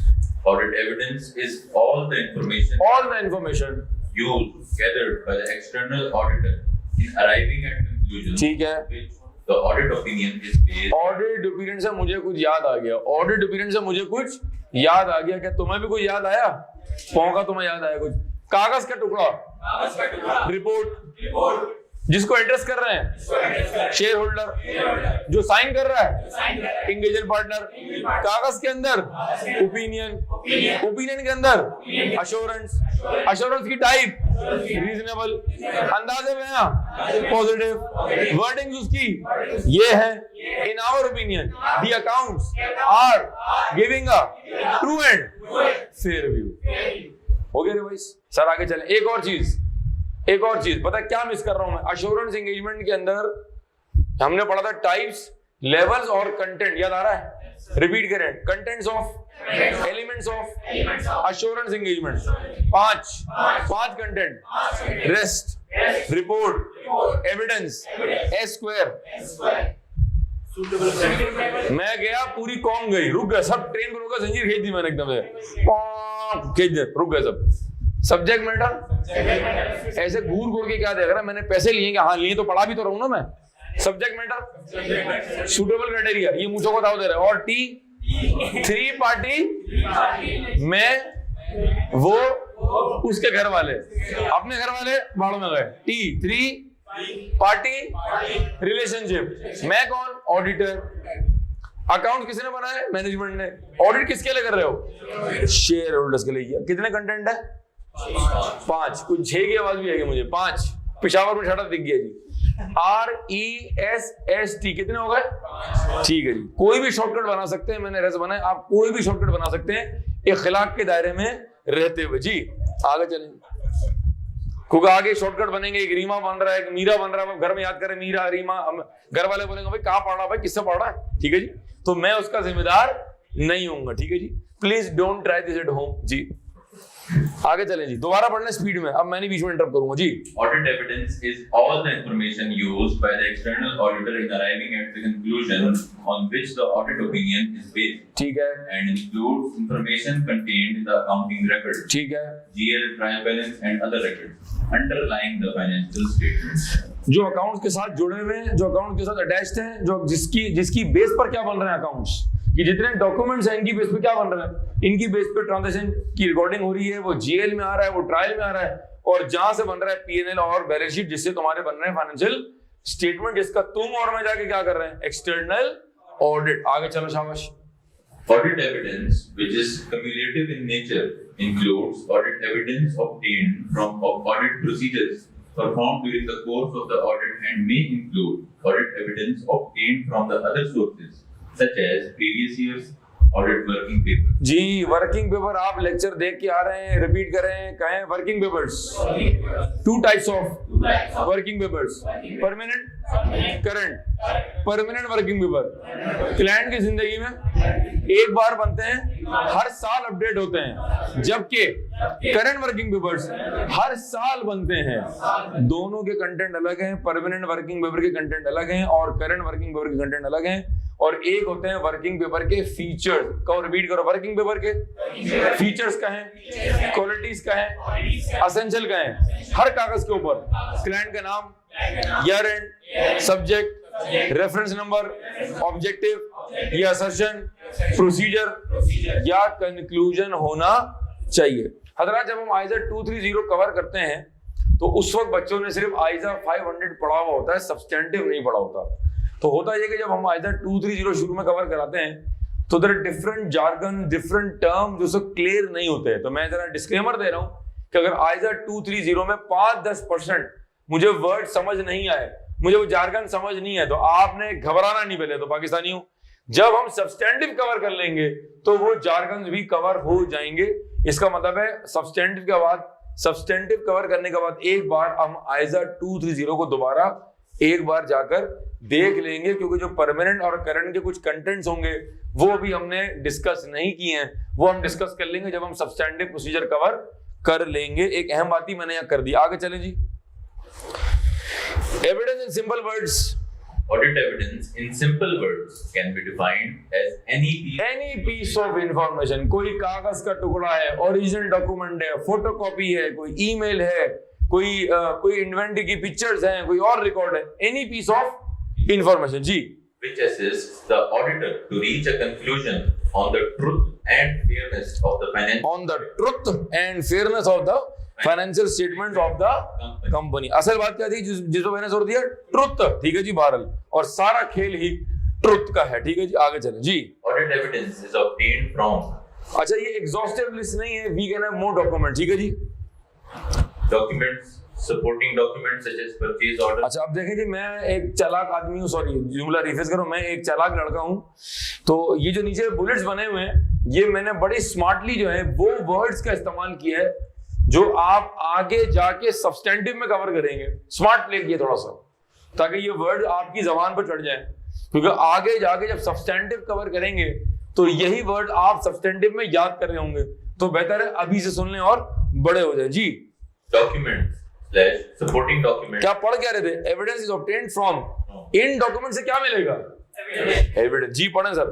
Documents, supporting documents such as purchase orders, payments and receipt, vouchers, invoices, receipts, employee timesheets, customer orders, letters, bank statements, contracts and other legal documents, memorandum, articles, etc. ठीक है जी। Entries in accounting records, journal entries। Sir क्या हम journal entries देख सकते हैं? बिल्कुल देख सकते हैं। सर क्लाइंट ने डेबिट किसको किया है, क्रेडिट किसको किया है, क्या वो पोस्टिंग देख सकते हैं? बिल्कुल देख सकते हैं। आगे चलें। Entries/postings in cash book, P&L account, balance sheet। आगे चलो, आगे चलो। Answers, replies from management to questions। मैंने क्लाइंट से कुछ पूछा, क्लाइंट ने मुझे जवाब दिया, तो जो क्लाइंट ने मुझे जवाब दिया वो क्या है, वो मेरे लिए क्या है, मुझे क्या मिल रहा है उससे? भाई मैं सीएफओ से पूछ रहा हूँ, ये बताया पिछले साल के मुकाबले में इस बार आपके मार्जिन डिक्लाइन क्यों है। मैं मैडम से पूछ रहा हूँ, जी बताएं मैडम आप सेल्स की हेड है, ये बताएं पिछले साल के मुकाबले में इस साल सेल इतने % से कम क्यों हो गई। जरा ये बताएं, आप एचआर की हेड है, कि इस बार जो है वो आपकी जो पेरोल कॉस्ट है वो पिछले साल के मुकाबले में 8% से कैसे बढ़ गई। तुमने जवाब दिया, भाई आपने जवाब दिया, ये क्या कर रहे हैं आप? मुझे क्या मिल रहा है? मेरा पूछना क्या था? प्रोसीजर। मुझे मिला क्या? एविडेंस। आगे चले। Information or confirmation received from external parties जी, such as debtors, creditors, banks, legal advisors, tax consultants and other stakeholders। जिसको कंफर्मेशन हम भेजेंगे, जो जवाब आएगा उससे हमें क्या मिलेगा? एविडेंस। ठीक है, मजीद तफसील आइजा 505। आगे चलें जी। Computations produced by the client or by the auditor himself, for example, depreciation calculations, reconciliations, computations of accruals and prepayments, etc. Next, evidence gained from the auditor's physical counting of stock at the balance sheet date, Stock counting of raw material, work in progress, finished goods. जी sir, ये inventory counting कैसे होती होगी, इसका क्या तरीकेकार होगा, इसको इंशाल्लाह जब हम सब्सटेंटिव स्टार्ट करेंगे तो मैं इसी क्लास के अंदर इन्वेंट्री की कुछ आपको पिक्चर्स दिखाऊंगा, मैं आपको एक वीडियो दिखाऊंगा और आपको बड़ा एंजॉय कराऊंगा कि प्रैक्टिकल वर्ल्ड के अंदर इन्वेंट्री काउंटिंग कैसे होती है। मैं अगर एक एग्जांपल शेयर करूं, मैंने ऑडिट किया हुआ है stock counting of Indus Motors, गाड़ियां गिनी मैंने, किया जनाब पाकिस्तान स्टील, वहां हमने स्टील गिना, मैं गया दादा भाई सीमेंट, वहां हमने सीमेंट की बोरियां गिनी। सर ये कैसे होता है, बड़ी तफरी आती होगी सर, ख्वारी भी लगती होगी सर, क्या मोटिवेट करता है, उस दिन क्लाइंट खिलवाता है बिरयानी, ये है मोटिवेशन। सुबह 9 से 6 आप काम कर रहे हैं, पूरे दिन में मोटिवेशन क्या है, दोपहर में मिलेगी चिकन की double biryani with raita and salad, बस जान ले ले तुम हमारी गरीब। जी सर, तो ये इन्वेंट्री काउंटिंग कैसे होती है, अच्छा क्लाइंट कुछ और भी खिला सकता है, ठीक है जी, प्यार से बात भी करेगा आपके साथ, ठीक है, हाँ बहरहाल पर मसाइल बढ़ जाएंगे आपके लिए, तो इंशाल्लाह मजीद बात करेंगे जहां हम आपको यहीं पर बैठे बैठे बताएंगे कि इन्वेंट्री काउंटिंग कैसे की जाती है। वो इन्वेंट्री क्या है, सपोर्ट, मुझे क्या मिला, ठीक है आगे चलें जी। Important things to note. अच्छा, अब इससे पहले का इंपॉर्टेंट थिंग पाए जरा आप पेज नंबर आए 7 के ऊपर जी। मैं अपने हिसाब से हैंडआउट की सीक्वेंस को मॉडिफाई कर रहा हूं आपकी सहूलत के लिए, ठीक है जी। तो आपने सबसे पहले घबराना नहीं है, जबकि पूरी कौम अब घबरा रही है, ठीक है जी, मैं खुद घबरा रहा हूँ, महंगाई हो गई है। पेज नंबर 7 पाएंगे जी, जहां लिखा हुआ बट देयर आर 2 मेथड्स। हंस रहे हो यार, पढ़ते पढ़ते हंसोगे, मेरा सारा फोकस आउट हो जाएगा, ना करो इस तरह, मैं ऐसा लड़का नहीं, ना करो मुझे इस तरह जी। हजरात आप पढ़ेंगे भाई, देयर आर 2 मेथड्स जी। There are 2 methods to obtain audit evidence, or say that audit evidence can be gathered by the following 2 methods. जी Test of control to be covered by studying TOC. ठीक है जी, क्या है TOC? वो हमारे एक student थे, वो जो है वो पेशावर से आए हुए थे, पूरा बैच खत्म हो गया, मैंने कहा आपको क्या अच्छा लगा, कह रहा तुमने TOC अच्छा पढ़ाया। वो जिस तरह उसने कहा मुझे लगा शायद मैंने नहीं पढ़ा, मैं पढ़ाना भूल गया। मैंने कहा खान साहब दोबारा बताएं, TOC क्या पढ़ाया, TOC। वहां से मेरे दिल में बैठ गया, कहें TOC टेस्ट ऑफ कंट्रोल जी। आगे चलें जी। Tests. जो बच्चे पेशावर गए हमारे ऑनलाइन में, वो एक ही जुमला कहते हैं, तुम क्या पढ़ाती है, कभी आओ ना पेशावर। मैंने कहा वाह, ये नहीं होना चाहिए, ये खान साहब ये नहीं हो सकता, प्लीज देखे मम्मी ने मना किया हुआ है, मैं सब कुछ कर दूंगा, मैं वहां नहीं आऊंगा। बात समझ रहे हैं आप? चले जी आगे चले जी। हम पढ़ने जा रहे हैं TOC से। एक डिस्क्लेमर दे दूं बिफोर आप पढ़ेंगे इसको, ये जो भी आप पढ़ेंगे हो सकता है आपको समझ आए, आ गया तो रख लीजिएगा अपने पास, नहीं है तो वापस कर दीजिएगा, ठीक है, क्योंकि अभी हम इस वक्त इस लेक्चर नंबर 2 ऑफ आइजर 500 के अंदर TOC और सब्सटेंटिव की तफसील में नहीं जा रहे हैं। जब तफसील में जाएंगे तो बात कर लेंगे। हाँ फिलहाल हमें क्या समझ आया है, व्हाट इज TOC? जहां हम क्लाइंट के इंटरनल कंट्रोल्स को वेरीफाई करते हैं। सब्सटेंटिव में क्या करते हैं? जहां हम P&L बैलेंस शीट को वेरीफाई करते हैं। क्लोजिंग नंबर को वेरीफाई करने का नाम क्या है? सब्सटेंटिव। इतना पता है, आप पढ़ेंगे। Tests performed to obtain evidence about the operating effectiveness of controls in preventing, detecting, and correcting material mistakes. ठीक है। TOC should be designed to check that that the control procedures SOP are being applied and that the objectives are being achieved. ठीक है। Test of control includes 2 things. Number 1, design. Design test means. अभी नहीं बता रहा design क्या है, अभी नहीं बता रहा ऑपरेशन क्या है। जब TOC ऐसे टॉपिक पढ़ रहे होंगे तो पहले इस कागज में जाऊंगा, लॉजिक दूंगा, फिर आगे बढ़ेंगे जी। स्पीड में निकालें जी फटाफट। Design test means to ensure that the system is properly designed, that is, proper accounting system is designed or in place, or that proper internal. चूंकि हमने इंटरनल कंट्रोल पढ़ा हुआ है तो कुछ समझ आ रहा होगा, लेकिन कुछ जी। Proper internal controls are designed to ensure that material misstatements will be detected. Operation. Number 2, operation. This test means to check that whether the controls were operating effectively throughout the period or not. ठीक है जी। Substantive procedures SP, also called detailed testing / इसको detail testing भी कहा जाता है, या आम जबान में कहें वेरिफिकेशन ऑफ फाइनेंशियल स्टेटमेंट जी। These tests are to obtain audit evidence to detect material misstatements in the financial statements. ठीक है जी। Definition of SP. Substantive procedures or substantive tests are procedures performed by the auditor to detect material misstatement either by a fraud or error at the assertion level. अच्छा रुक जाएं जरा हजरत, यहाँ रुक जाएं जरा।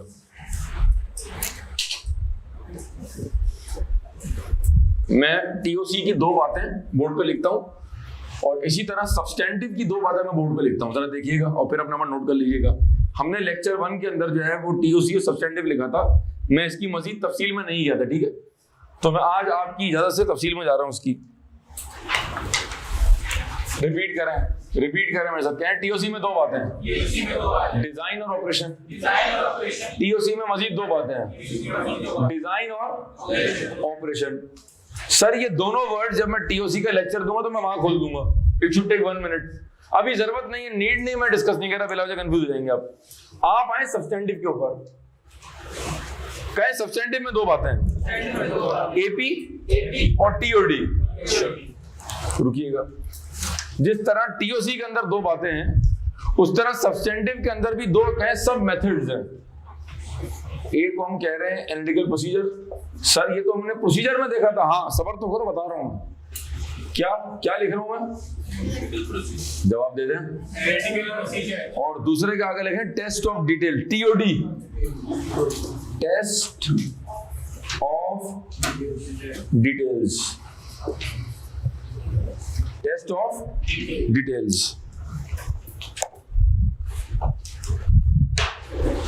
अच्छा, आगे करने के तरीके कॉमन थे, कायरो ऐसे ही था।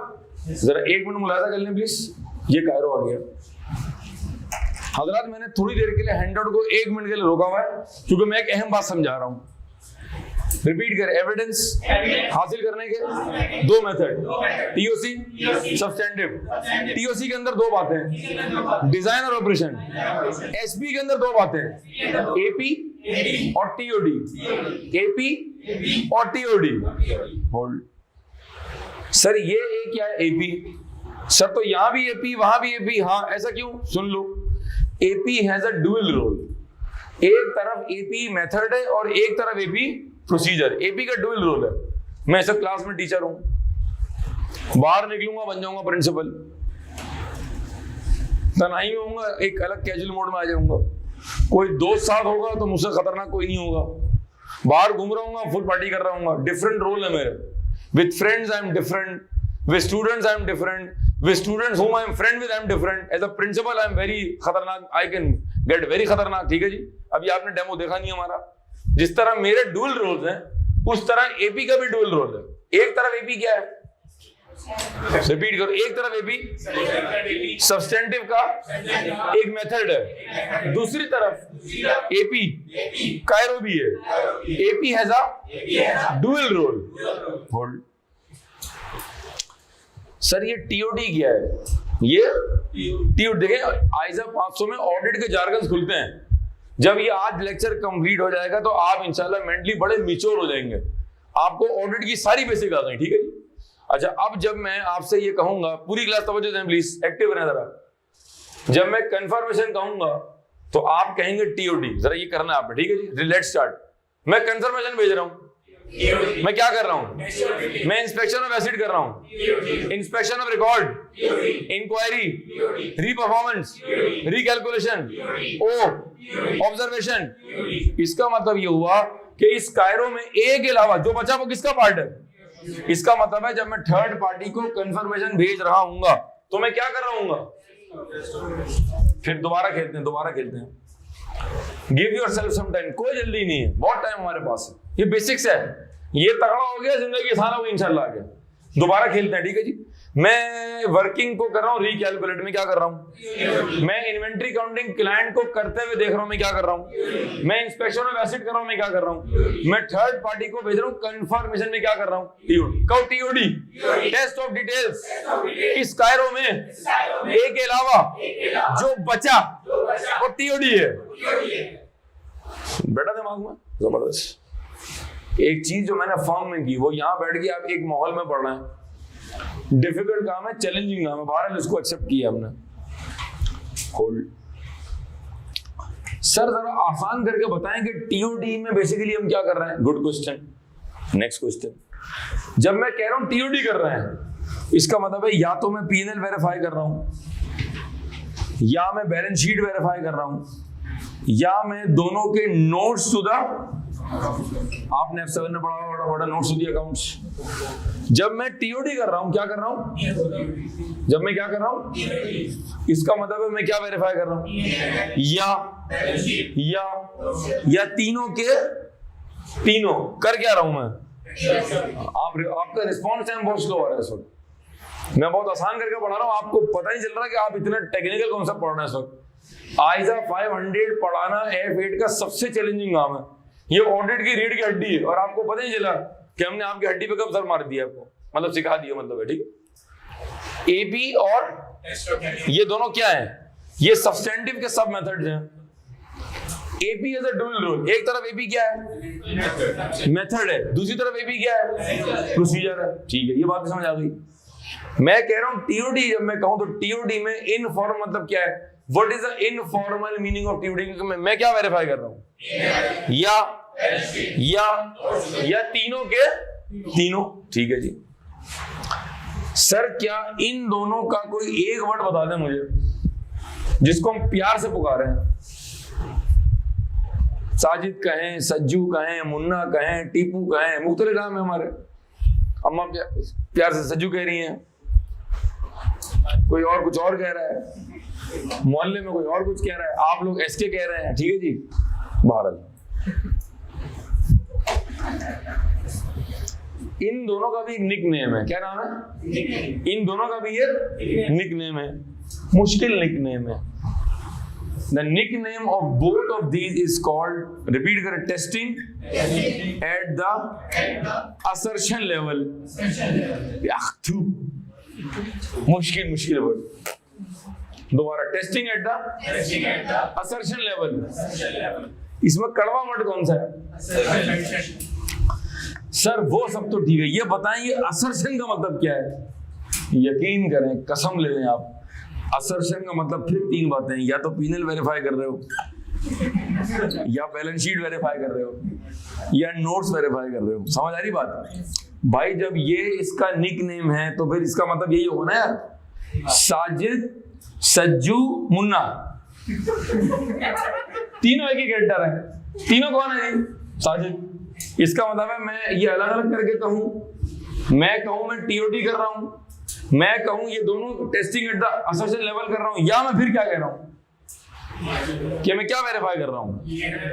हजरत दोबारा देखते हैं, आए आसान कर दो जिंदगी। ठीक है, अब आप मेरे साथ जुमले रिपीट करें।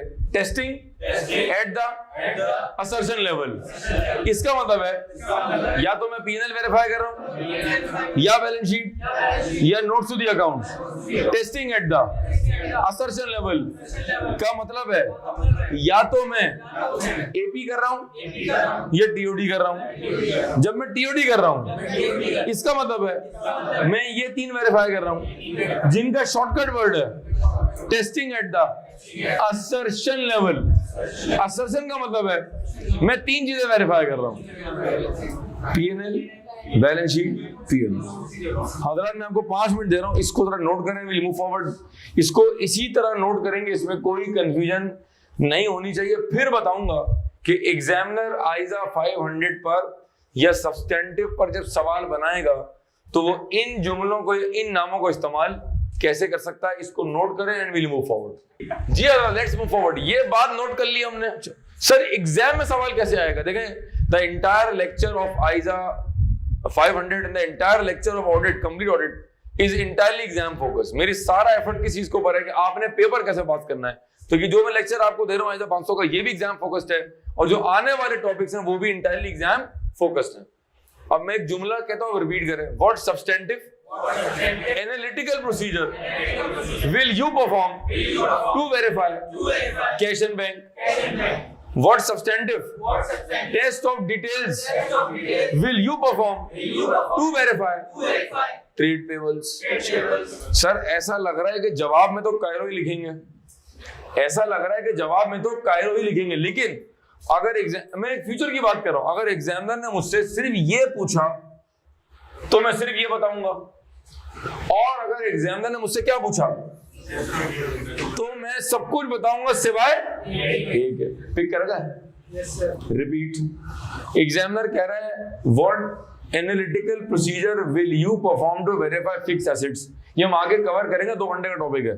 तो अब मुझसे एग्जामिनर ने मुझसे क्या पूछा है, इसका मतलब है कायरो में से सब गायब कर दें, सिर्फ क्या बताना है, वाइस वर्सा। अगर एग्जामिनर ने कहा what test of detail will you perform to verify trade payable, अब मैं क्या जवाब दूंगा? अब उसने मुझसे क्या पूछा है, इसका मतलब है मैं ए के अलावा फिर सब कुछ बता दूंगा, क्योंकि ए के अलावा सब किस में फॉल कर रहा है, it is part of test of. अब आए जी दोबारा लेक्चर पे जहां से हम चले थे जी हजरत, हम चले थे पेज नंबर 7 से।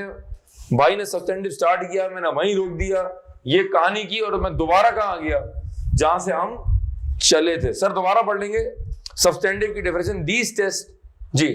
Substantive procedures, also called detailed testing / verification of financial statements. आगे चलें। These tests are to obtain audit evidence to detect material misstatements in the financial statement. ठीक है। Definition of SP. Substantive procedures or substantive tests are procedures performed by the auditor to detect material misstatement either by fraud or error. Material misstatement का word आप सुन चुके हैं, समझ चुके हैं, आगे चलें। At the assertion level, अगर मैं बहुत ही quickly once again if I take this opportunity, अगर मैं बहुत ही क्विकली बताऊंगा सब्सटेंटिव क्या होता है, तो एक मैं समझाऊंगा आपको अंग्रेजी में और एक मैं कर दूंगा उर्दू में तर्जुमा। तो पहले मैं मुश्किल वाला जुमला इस्तेमाल करता हूं। तो objective of substantive procedure is to detect MM at the assertion level. Urdu में सब्सटेंटिव का ऑब्जेक्टिव है P&L में, बैलेंस शीट में, नोट्स में कोई गलती तो नहीं है।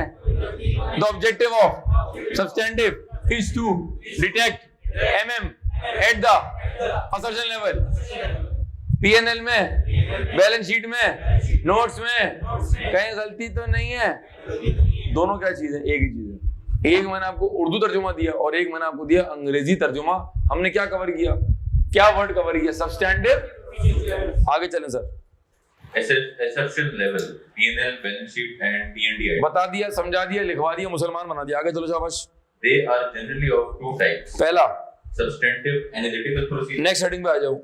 Or other substantive procedures, that is test of details, such as test of detail of transactions. अब एक और कड़वा वर्ड आएगा, test of detail of transaction and test of balances. अल्लाह अकबर। Test of detail of transactions के ऊपर लिखे P&L के आइटम्स एंड बैलेंसेस के आगे क्या लिखूं फिर मैं? बैलेंस शीट के आइटम्स। यार थोड़ी सी कॉमन सेंस इस्तेमाल करें, थोड़ा सा अपने घुटनों को पकड़ें, मुझे बताएं मैं असर्शन लेवल के आगे क्या लिख रहा हूं, क्या लिख रहा हूं मैं? पहला आइटम क्या लिखा है, सेकंड क्या लिखा, थर्ड क्या लिखा? इसका मतलब है कहें P&L को हम कहते हैं class of transactions, balance sheet के आइटम को हम कहते हैं अकाउंट बैलेंस लेवल, क्योंकि इसका बैलेंस मेंटेन होता है जबकि ये ट्रांजैक्शन होके साल में क्लोज होकर खत्म हो जाता है। ऐसा ही है। तो P&L का एक और नाम आ गया, कहो क्लास ऑफ ट्रांजैक्शन, और बैलेंस शीट के लिए हम क्या करें? Account balance level. ठीक है, मजीद बात करेंगे, जल्दी से पढ़ने आगे बढ़ जाए जी। Test of detail, such as test of detail of transaction. P&L के items and balances, balance sheet के आइटम। आगे चलो। For example, verification of documents such as purchase orders, invoices, receipts, employee timesheets, customer orders, letters, bank statements. ये देख रहे हैं, ये फिर मैंने चालाकी से काम किया। ये सारे वो जुमले हैं जो आपने याद करने हैं आगे जाके। कब? जब हम कवर कर रहे होंगे सब्सटेंटिव। एम्प्लॉय टाइम शीट है, पेरोल रिकॉर्ड है, जनरल लेजर है, मेमोरेंडम रिकॉर्ड्स हैं, कंफर्मेशन है, बैंक स्टेटमेंट है, परचेज ऑर्डर है, एग्रीमेंट्स हैं, सप्लायर स्टेटमेंट है। ये सारे वर्ड्स आगे जाके सब्सटेंटिव में लिख रहे होंगे इन द रेस्पेक्टिव टॉपिक जी। And other legal documents, review of minutes of director meetings and other committees. ठीक है हजरत, आप जरा रिवर्स गियर में आएंगे और पेज नंबर 5 पे आ रहा है समथिंग इंपॉर्टेंट टू नोट। शाबाश, जल्दी से जी। पेज नंबर 5 पे आएंगे जी, लिखा हुआ है इंपॉर्टेंट थिंग टू नोट। हजरत अब मैं थोड़ा सा आगे बढ़ता हूं और मैं आपकी इजाजत से जरा एविडेंस को थोड़ा खोलता हूं। ठीक है जी,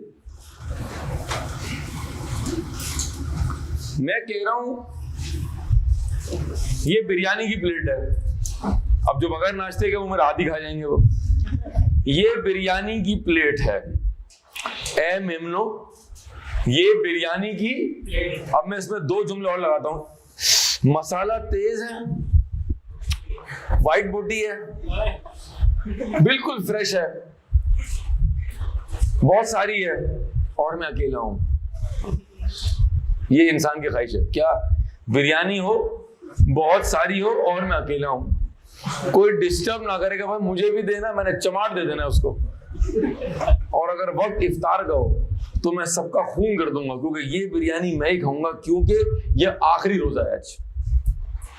हम जब सहरी करते हैं तो हम क्या असम्पशन से इस्तेमाल करते हैं? ये आखिरी सहरी है, कल दोबारा सहरी नहीं है, आज इफ्तारी है, ये पकौड़े ये आखिरी हैं जो खा सकते हो, क्योंकि ये आखिरी इफ्तारी है। कौन भाई, कौन अम्मी, कौन अबू, सारे मुझे लग रहा है दुश्मन है मेरे।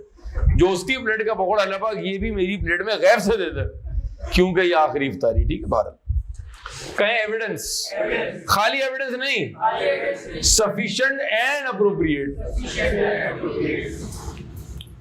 अच्छा, मुझे पढ़ाना चैलेंज नहीं है, मुझे पढ़ाना उस वक्त चैलेंज है जब आधी क्लास किसी और जोन में हो, है आधी क्लास किसी और जोन में, कोई गुस्से में है, किसी की हटी हुई है, मुझे देख रहे हैं, दिमाग में कुछ और चल रहा है, कहीं और पहुंचे हुए, किसी आला मुकाम पे पहुंच गए हैं, वहां से वापसी का रास्ता मुमकिन नहीं है, कोई दिमाग में चीज पिंच कर रही है, किसी का ब्रेकअप हो चुका है, किसी का होने वाला है, किसी का पैचअप हो गया है या होने वाला है, 4 मसाइल हैं, कोई कह रहा है अभी जाके पता नहीं मैं क्या खाऊंगा। सोचिए ऐसे बच्चों को मैं क्या पढ़ा रहा हूँ?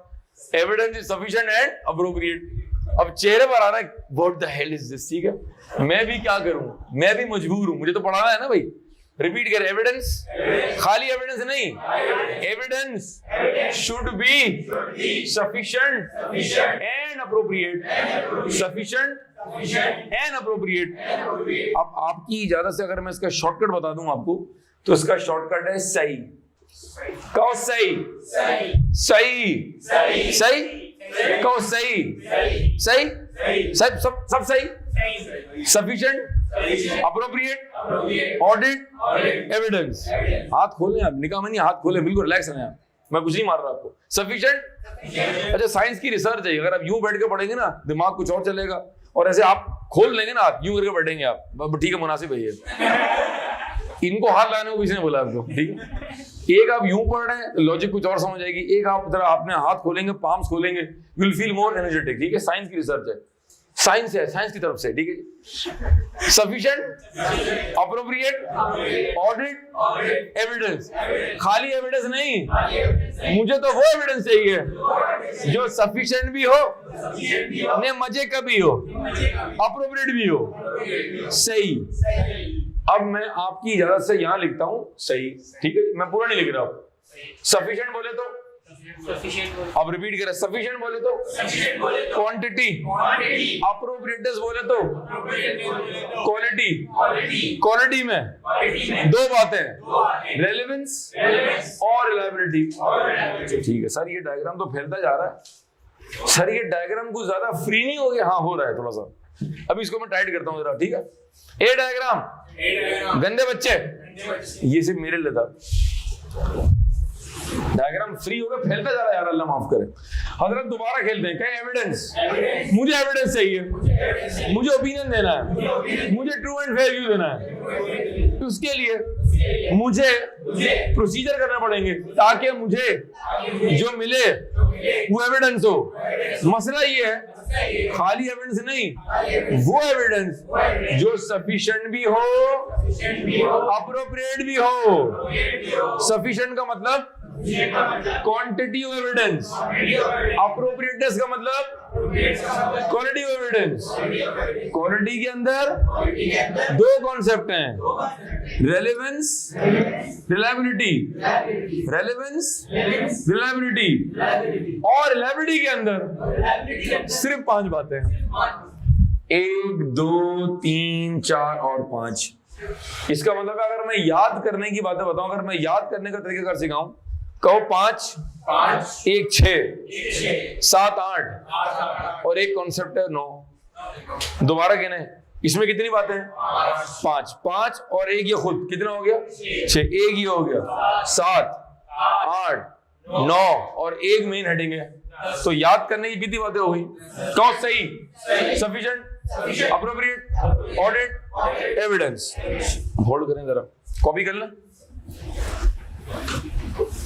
जिस तरह चाहे कॉपी कर लें। हजरात, मैं एक मुश्किल बात को बहुत ही आसान करके तफरी के साथ समझा रहा था कि आप इसको डाइजेस्ट कर लो, ठीक है।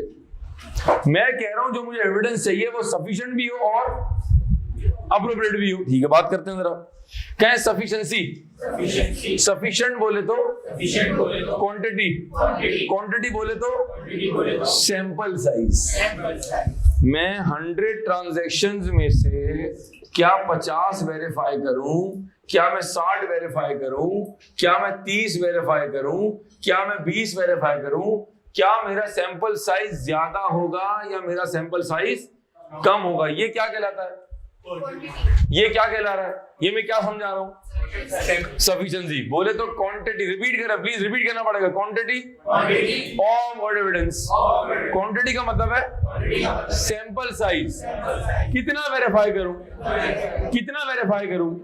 50%, 60%, 10 में से 4, 10 में से 8 या 10 में से 2, डिपेंड करता है किसी चीज के ऊपर। मेरा सैंपल साइज ज्यादा होगा या मेरा सैंपल साइज कम होगा? कुछ फैक्टर्स पर क्या होगा? ये पार्टिसिपेट करें आप, सिर्फ नोट नहीं करना है, कि समझ रहे हैं मैं क्या कह रहा हूं आपसे। खाने की एक प्लेट, बिरयानी की एक प्लेट, नॉर्मल प्लेट, कितने लोग एक प्लेट से मुतमईन हो जाते हैं? मैं एक प्लेट बहुत है। कितने कह रहे हैं नहीं यार 1.5 प्लेट तो चाहिए, बहुत इंजन बड़ा है।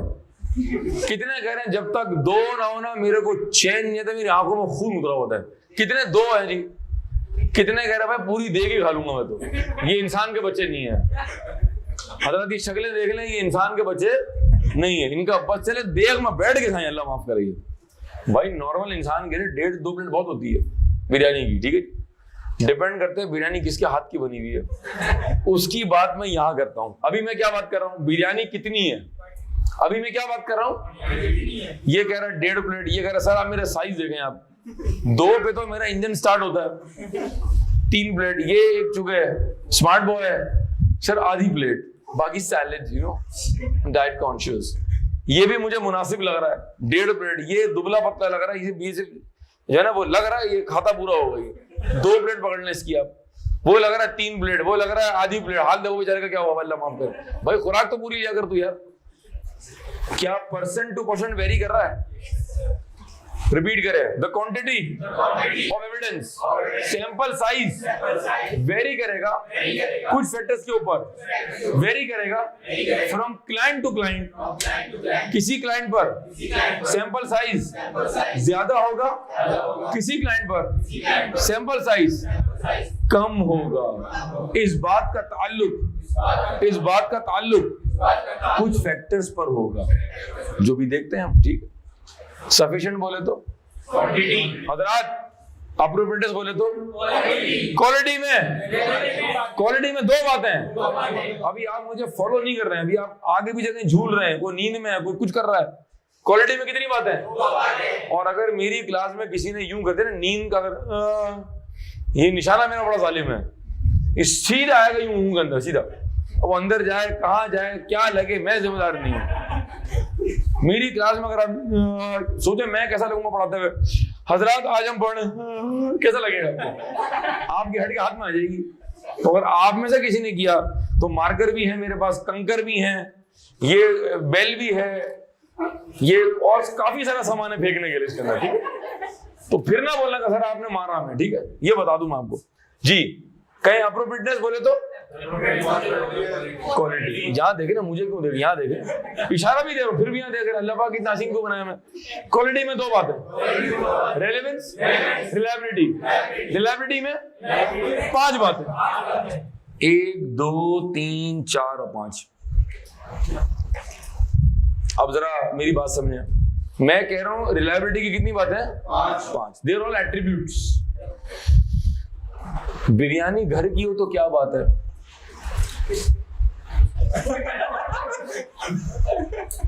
Let's have a cup of T in my office. अगर बिरयानी तेज मसाले की हो तो क्या बात है, उसके अम्मी के हाथ की हो तो क्या बात है। आप ठीक है जी। अगर दिन दोपहर का हो, टाइम दोपहर का हो तो क्या बात है, और अगर दिन इतवार का हो तो क्या बात है। साथ में रायता और ठंडी स्टिंग हो तो क्या बात है, और बिरयानी के बाद इंसान ने कोई काम ना करना हो तो फिर तो क्या ही बात है, फिर एंड है। फिर आप बिरयानी खाएं, इंजन भरे, उल्टे लेट के सो जाए आप। ऐसा ही है ना। ये पांचों बातें एक दूसरे को कॉम्प्लीमेंट कर रही है, सपोर्ट कर रही है, ठीक है। अब मैं आता हूं ऑडिट के ऊपर। सुनिएगा बात, मैंने आपको समझा लॉजिकली बात समझा दी है, रिपीट करें। वो एविडेंस जो मैं खुद गैदर करूंगा वो ज्यादा रिलायबल है। वो एविडेंस जो डायरेक्टली थर्ड पार्टी से आएगा वो ज्यादा रिलायबल है। वो एविडेंस जो क्लाइंट लिख के देगा और जो जबानी कहेगा, जो लिख के देगा वो ज्यादा बेहतर है। जो क्लाइंट कागज देगा, फोटोकॉपी ओरिजिनल, जो ओरिजिनल होगा वो ज्यादा रिलायबल होगा। एक क्लाइंट मल्टीनेशनल, एक क्लाइंट सेठिया ग्रुप, मल्टीनेशनल में लिस्टेड कंपनी में क्वालिफाइड लोग ज्यादा होंगे, सेठिया कंपनी में छोटे सेटअप के अंदर क्वालिफाइड लोग नहीं होंगे। वो एविडेंस जो मल्टीनेशनल लिस्टेड से मिलेगा वो एविडेंस ज्यादा रिलायबल होगा। 5 बातें की मैंने, हैंड आउट बाय शाबाश। आपके दिमागी तवाज़ुन को देखते हुए, आपके चेहरों के तासरात को देखते हुए मैं बात समझाता हूँ, ठीक है जी। ऐसा ना हो कि मैं एक गलत टाइम पे मुश्किल बात कर रही हूँ और आप बोले हाँ ठीक है आगे चलो, ठीक है। हजरत पेज नंबर 6 पे आने से पहले जरा आप पढ़ेंगे, डीजे वाले भाई पेज नंबर 5 पे आएंगे, लिखा हुआ है इंपॉर्टेंट थिंग टू नोट। जरा मेरा हैंडआउट चला दो डीजे वाले भाई जी। Audit evidence, Important thing to note. जी। Audit evidence requires that the auditor obtains sufficient appropriate audit evidence to be able to draw reasonable conclusions on which to base the audit opinion. ठीक है जी, मैं अभी कोई लिखवाता हूँ, page turn कर लें शाबाश, फटाफट थोड़ा सा स्पीड टेस्ट करें जी। Sufficient appropriate audit evidence, important. Sufficiency relates to the quantity, quantity. Sufficiency relates to the quantity of audit evidence and appropriateness relates to the quality of audit evidence. ऐसा ही है, आगे चलो। Which includes both relevance and reliability of evidence. ठीक है, quality में 2 बातें आ गई, relevance भी रिलायबिलिटी भी। दोबारा सफिशिएंट एंड अप्रोप्रिएट। जो एविडेंस हमें चाहिए वो सफिशिएंट भी हो, अप्रोप्रिएट भी हो। सफिशिएंसी बोले तो एविडेंस की, एविडेंस का क्वांटिटी, अप्रोप्रिएटनेस बोले तो क्वालिटी। क्वालिटी में 2 बातें, रेलेवेंस, रिलायबिलिटी। रिलायबिलिटी में 5 बातें, टोटल 10 बातें। याद रहेंगी? कोई नींद में उठा के पूछे ना सही बताओ, आपने बोलना 10 बातें, फिर दोबारा सो जाएंगे आप। जल्दी उठो बताओ एश्योरेंस की टाइप 3 एब्सोल्यूट दे सकते हैं, 2 बची 2 है। इस तरह याद होना चाहिए। एश्योरेंस की कितनी टाइप्स? 3। आप गुस्से में, अल्लाह खैर करेगा। कहें 3 टाइप्स, एक दे नहीं सकते। कौन सी? एब्सोल्यूट। क्या बची? रीजनेबल और ये जो बेसिक चीज है ना, ये जो मैं याद कर रहा हूँ स्पीड में, ये इसी तरह याद होनी चाहिए, ठीक है जी। सर आगे चलें आप जरा। अब आपके पास एक कॉन्सेप्ट आ रहा है, अंडों के बाद देखें क्या लिखा हुआ है। Appropriateness is the measure of quality of audit evidence which has 2 elements, relevance and reliability. Relevance पे देखें क्या कह रहे हैं हम। Relevance to be discussed later after substantive procedure. Sir relevance कब पढ़ेंगे? After substantive procedure. अभी वो वक्त नहीं आया, जब वक्त आएगा, जब आप बड़े हो जाएंगे, अगर तो हो गए तो हम बाद में पढ़ लेंगे। सब्सटेंटिव कवर करने के बाद मैं पढ़ाऊंगा कॉन्सेप्ट ऑफ रेलेवेंट, ठीक है जी। कुछ लोग मुझे देख रहे हैं, अटक रहा है, बोल नहीं पा रहे, ठीक है भारत। हाँ वही ठीक है जी। सर अगली हेडिंग पढ़ें आप। Factors which influence the sufficiency and appropriateness of audit evidence. हाँ रिपीट कर रहे हैं, रिपीट। वो कौन से फैक्टर हैं? वो कौन से फैक्टर हैं? वो कौन से मेथड्स हैं? वो कौन सी चीजें हैं जो कि क्वांटिटी को, रिलायबिलिटी को अफेक्ट करती हैं? तो पहले हम पढ़ेंगे ये, फिर हम पढ़ेंगे ये, ठीक है जी। तो पहले आप जरा नेक्स्ट हेडिंग पे आ जाएं। ये 7 पॉइंट छोड़ दें आप, 7 पॉइंट छोड़ के आ जाए नेक्स्ट हेडिंग के ऊपर जी। Reliability factor. जी वो जो मैंने अभी आपको बिरयानी की मिसाल दी, उसके बाद जो मैंने 5 बातें आपसे कही वो आ रही जी। Important. Number 1. Evidence is more reliable when it is obtained from independent sources outside the entity. ऐसा ही है। Third part. कौन सा एविडेंस ज्यादा रिलायबल है? जो क्लाइंट के रिकॉर्ड से मिल रहा है या थर्ड पार्टी से मिल रहा है? आगे चलें। Number 2. सर इसकी मिसाल लेते हैं। लड़का कह रहा है रिश्ते का टाइम था, लड़के के बाप ने कहा मेरा बेटा चांद का टुकड़ा है। चांद पर हालांकि जगह जगह फोड़े थे, लेकिन बाप ने क्या कहा, मेरा बेटा तो चांद का टुकड़ा है। बाप बेटा जैसा भी निखट्टू हो, अल्लाह माफ करे उसका एफिड नहीं निकल रहा है, अल्लाह माफ करे मैट्रिक में उसकी सप्ली लगी हुई है, बाप क्या कह रहा है, मेरा बेटा तो चांद का। जब वो लड़की के बाप ने अहले मोहल्ला से कंफर्म किया जरा चांद पे रोशनी डालेंगे, बोला चांद पे अगर रोशनी पड़ गई तो पेड़ा गरक हो जाएगा, बेहतर है कि आप अपने चांद को ले जाएं, क्योंकि जो आप चांद कह रहे हैं कि चांद नहीं ये सूरज है। ये मैं क्या बताऊं लड़का कैसा है, कभी आप वीकेंड की रात को आके देख लें, लड़का कोने में पड़ा होता है क्योंकि नशा बुरी चीज है। अब जो लड़की के बाप को एविडेंस मिला वो कहां से मिल रहा है, फ्रॉम थर्ड पार्टी से मिल रहा है, अहले मोहल्ला। इसलिए तमाम लड़कों को पैगाम है कि मोहल्ले में बना के रखें। पहली मालूमात मोहल्ले से की जाती है। मोहल्ले में अगर आपकी परफॉर्मेंस ठीक नहीं है, आप सिर्फ वहां एक ही प्रोसीजर कर रहे हैं, ऑब्जर्व, तो ये बात आपके अगेंस्ट जा सकती है। बात समझ आ रही है? लड़के कह रहे नोट करो, ये बड़ी अहम बात थी जी। सेकंड पॉइंट पढ़े जी। Number 2, evidence that is generated internally is more reliable when, हाँ पढ़े आगे, when the related controls imposed by the entity are effective. Example Evidence obtained from Unilever Siemens. जी, अभी एग्जाम्पल दी थी मैंने भाई। दो कंपनी है, ये मल्टीनेशनल है, किस इंडिया कंपनी, यूनिलीवर एक और कंपनी का और लोकल ब्रांड है।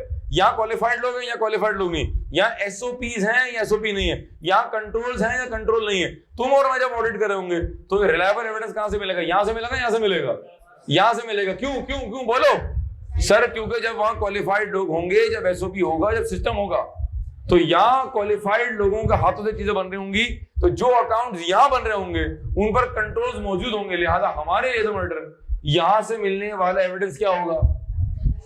हजरात बोले, यहां से मिलने वाला एविडेंस क्या होगा? ज्यादा रिलायबल होगा जी। आगे चलें। Number 3, written evidence documented is more reliable than verbal evidence. बड़ी अहम बात है, बड़ी अहम बात है। वो मुझसे कहती है वो मुझसे प्यार करती है। मैंने कहा जानू लिख के दो ना, कंफर्म करो, व्हाट्सएप करो। कह रही व्हाट्सएप नहीं करूंगी। उसने कहा मैं लिख के नहीं दूंगी, जबानी सुन लो मैं तुमसे प्यार करती हूँ। इसका मतलब है दाल में कुछ, इसका मतलब है वो आपसे जेन्युइन प्यार। अगर जेन्युइन प्यार करती तो मुझे कागज पर लिख के दे दी। मैंने पूछा क्यों लिख के नहीं दे रही? कह रही मम्मी ने मना किया है। तो 5 साल से क्या कर रही हो? वो मम्मी ने अलाउ तुमको किया था। इसका मतलब है पूरी गेम में खराब है। फॉरेन आप क्या करेंगे? पार्टी से अपने आपको कर लें डिटैच। आगे चलें जी। Number 4, कटा दें आप जी। evidence obtained directly by external auditors is more reliable. ठीक है, क्या मतलब है इस बात का? इस पे हम खवातीन की मिसाल लेंगे जी। खवातीन माइंड नहीं कीजिएगा आप। खवातीन में कॉन्सेप्ट है, मैं बताता हूँ आपको, समझाता हूँ, डेमो देता हूँ आपको, ठीक है? इनको मैंने एक बात बताई, मैंने कहा देखो किसी को बताना मत, और मैंने कहा देखो 5। इसने कहा इधर आप, तुझे पता है सर ने 5 कहा है। अच्छा 10। वो बात आगे गई। तुम्हें पता है 15, 20, 30, 45, तुमको पता है सर ने 100। चलो भाई, बात शुरू कहां से हुई थी? खवातीन बिलीव करती हैं वैल्यू एडेड टैक्स के ऊपर। कह रही जब तक किसी बात में मसाला, मिर्च, अदरक, लहसुन ना लगाए ना, मजा नहीं आता उस चीज का। अब एक बात यहां से चली, घूम के मुझे बता रही सर वो आपको पता है 100। इसका मतलब है मैं डायरेक्ट इससे पूछ लेता। तो जो बात मैंने डायरेक्ट इससे पूछी और जो बात घूम के आई है, कौन सी ज्यादा रिलायबल है? चीजें गिर रही हैं, ऑडिट गिर रहा है, अच्छा शगुन नहीं है, खतरनाक हो गया है। ठीक है जी, बात समझे? इसका मतलब है, रिपीट करें, जो बात डायरेक्ट मैंने पूछी, जो एविडेंस डायरेक्ट मैंने लिया, दैट इज मोर रिलायबल उस बात से जो मुझे घूम के पता चली। क्योंकि बीच में मिलावट हो गई, बीच में इंफॉर्मेशन कुछ और बन गई, बीच में कुछ चीजें ऐड हो गई और बीच में कुछ चीजें उसमें से लेस हो गई। दोबारा पढ़ लें sir. Evidence obtained directly by external auditors is more reliable. और number 5, original documents are more reliable than photocopies. जी, ये क्या पढ़ा आपने? ये आपने पढ़े रिलायबिलिटी के 5 एट्रीब्यूट्स। क्या पढ़े आपने ये? सर एग्जामिनर ने बड़ा फ्रीक्वेंसी से सवाल पूछा हुआ है। सिंपल ये सवाल 5 नंबर का कई बार पूछा हुआ है। लिख देता हूँ, क्वेश्चन पूछा हुआ है। सर क्वेश्चन कैसे पूछा हुआ है? सर आपके पास एक्सपेक्टेड सवाल मौजूद हैं, जल्दी से जाएंगे और पढ़ लेंगे। क्वेश्चन नंबर 5 मैं पढ़ लेता हूं। What are the factors that influence the reliability of or evidence? क्या? What are the factors that influence the reliability of audit evidence. ये सवाल है और जवाब भी आपके सामने दिया हुआ है हजरात। ये हमने मुकम्मल कर लिए factors of what, factors of what. अब मैं किसके फैक्टर पढ़ा रहा हूँ? ठीक है, रिपीट करो। जितना सैंपल साइज कब ज्यादा होगा, कब कम होगा, कुछ फैक्टर्स पर डिपेंड करता है। अब मैं आपको इनफॉर्मल समझाता हूं, फिर हम फॉर्मल पढ़ लेंगे। देखिए मेरा ऑब्जेक्टिव है पहले मैं लॉजिक दे दूं आपको। अगर मैंने लॉजिक दे दी, अगर तुमने बात समझ ली, फिर तुम्हें याद करने की जरूरत, फिर हम लॉजिकली अपने ओन वर्ड में लिखकर पर्चा पास कर लेंगे। जितना रिस्क ज्यादा होगा, कोई लोग खामोश, जितना रिस्क ज्यादा होगा उतना सैंपल से ज्यादा होगा। ये हमारा ऑडिट का पहला साल है। रिस्क ज्यादा होगा, सैंपल साइज ज्यादा होगा। ऑडिट करते हुए 3-4 साल हो गए हैं, ये पहला साल नहीं है, पिछले साल का एक्सपीरियंस है। लिहाजा इस साल चूंकि रिस्क कम है तो सैंपल साइज कम है। Large company, small company, large company में कंट्रोल ज्यादा, स्मॉल कंपनी में कंट्रोल्स कम, क्योंकि इनके लिए कंट्रोल्स मेंटेन करना, इंप्लीमेंट करना प्रैक्टिकली पॉसिबल नहीं है। यहां रिस्क ज्यादा, यहां रिस्क कम, यहां रिस्क ज्यादा। स्मॉल कंपनी, लिस्टेड कंपनी, यहां का सैंपल साइज कम होगा, यहां का सैंपल साइज ज्यादा होगा। क्लाइंट पर जो अकाउंटिंग सिस्टम है जिससे अकाउंट्स बनते हैं, ओरेकल है, सैप है, कोई और सॉफ्टवेयर है, आपका अकाउंटिंग सिस्टम बड़ा कॉम्प्लेक्स है। जितना कॉम्प्लेक्स होगा हमारा रिस्क ज्यादा होगा, सैंपल साइज भी ज्यादा होगा। एक आइटम पीएनएल में, बैलेंस शीट में मिलियंस में है, 1 लाखों में है, 1 हजारों में है। जितना नंबर बड़ा होगा, मिलियंस में होगा, बिलियंस में होगा, रिस्क ज्यादा होगा। जितना रिस्क ज्यादा होगा सैंपल साइज भी। समझ आया? समझा दिया। अब पढ़ लो अंग्रेजी, शाबाश जी। पेज नंबर 6 में आएंगे जी, हेडिंग पढ़ेंगे मेरे दोस्त, फैक्टर्स जी। Factors which influence the sufficiency and appropriateness of audit evidence. Both quantity and quality factors covered. Number 1. The assessment of audit risk involved. More risk means more evidence required. Number 2. मैंने bracket में समझा के आसान कर दिया है, फिर भी सवाल हम डिस्कस कर लेंगे जी। Number 2. The nature of the accounting and internal control systems. Weak control mean more evidence required. जितने कंट्रोल्स वीक होंगे हमारा रिस्क क्या हो जाएगा? जब हमारा रिस्क बढ़ेगा तो सैंपल साइज क्या हो जाएगा? बढ़ जाएगा। कॉमन सेंस है। आगे चलें। Number 3, the materiality of the item involved. Ji. Example: stock, fixed assets, and debtors are material items in the financial statements. Number 4, the auditor's past and current knowledge and experience of the business. Number 5, the source and reliability of the information available from third parties or IMIS of the company. Number 6, size of the organization. A small company is less likely to have as tight control as a large organization. ठीक है। Number 7, the sampling method that the auditor will use to obtain the audit evidence, because the chosen method will also affect the size of the audit sample. Point number 7 को फिलहाल ignore कर दें। जब हम sampling पढ़ लेंगे, आइजा 530 cover हो जाएगा तो बात कर लेंगे। आप हजरात से रिक्वेस्ट है कि रिलायबिलिटी के 5 पॉइंट्स और ये जो सफिशिएंसी के 6 पॉइंट है, इसको खुद से एक बार दोबारा पढ़ने चाहो जल्दी से। ये दोनों पे सवाल बनता है straight forward as it is theoretical. हजरात, हमने आज के लेक्चर के अंदर हमने प्रोसीजर्स को दोबारा रिवाइज किया, हमने कंफर्मेशन कंप्लीट किया, मैंने आपसे मजीद बात की टीओसी की, मैंने आपको मजीद समझाया सब्सटेंटिव क्या होता है। सब्सटेंटिव के अंदर 2 वर्ड्स थे, एपी और टीओडी। फिर मैंने आपको एक और वर्ड बताया, concept of testing at the assertion level. फिर हमने एक और वर्ड देखा कि पीएनएल को हम कहते हैं क्लास ऑफ ट्रांजैक्शन और बैलेंस शीट को हम कहते हैं अकाउंट बैलेंस लेवल। फिर हमने कवर किया concept of sufficient and appropriate audit evidence, जहां मैंने आपको बताया कि सफिशिएंसी का मतलब है क्वांटिटी और एप्रोप्रिएट का मतलब है क्वालिटी। क्वालिटी में 2 बातें, रेलेवेंस और रिलायबिलिटी। रिलायबिलिटी की 5 बातों पे सवाल बनता है स्ट्रेट फॉरवर्ड, और क्वांटिटी के फैक्टर्स पर भी सवाल बनता है स्ट्रेट फॉरवर्ड। लेक्चर 2 को हम यहाँ क्लोज करते हैं, जिसका लेक्चर नंबर 3 होगा, जहां मैं बताऊंगा कि अगर एग्जाम में सवाल आ जाए, एक्सप्लेन द कॉन्सेप्ट ऑफ सही, रिपीट करो, explain the concept of sufficient and appropriate audit evidence.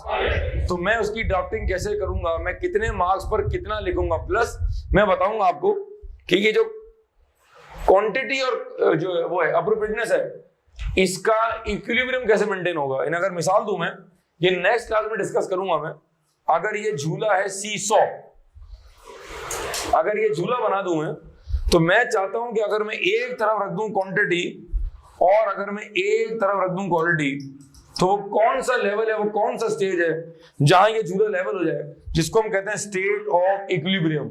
तो कितनी क्वांटिटी हो और कितनी क्वालिटी हो, ये क्या कॉन्सेप्ट है, यहीं से मैं बात का आगाज करूंगा। लेक्चर नंबर 3 में हम सफिशिएंट एविडेंस के कॉन्सेप्ट को क्लोज करेंगे, फिर हम इसके करेंगे F8 के पास्ट पेपर्स, और आइजा 500 के बाद जो हमारा नेक्स्ट टॉपिक होगा वो होगा आइजा 320 कॉन्सेप्ट ऑफ मटीरियलिटी, जिसके बाद हम स्टार्ट करते हैं ऑडिट रिपोर्ट। तो आपसे मुलाकात होगी आइजा 500 के लेक्चर नंबर 3 के अंदर।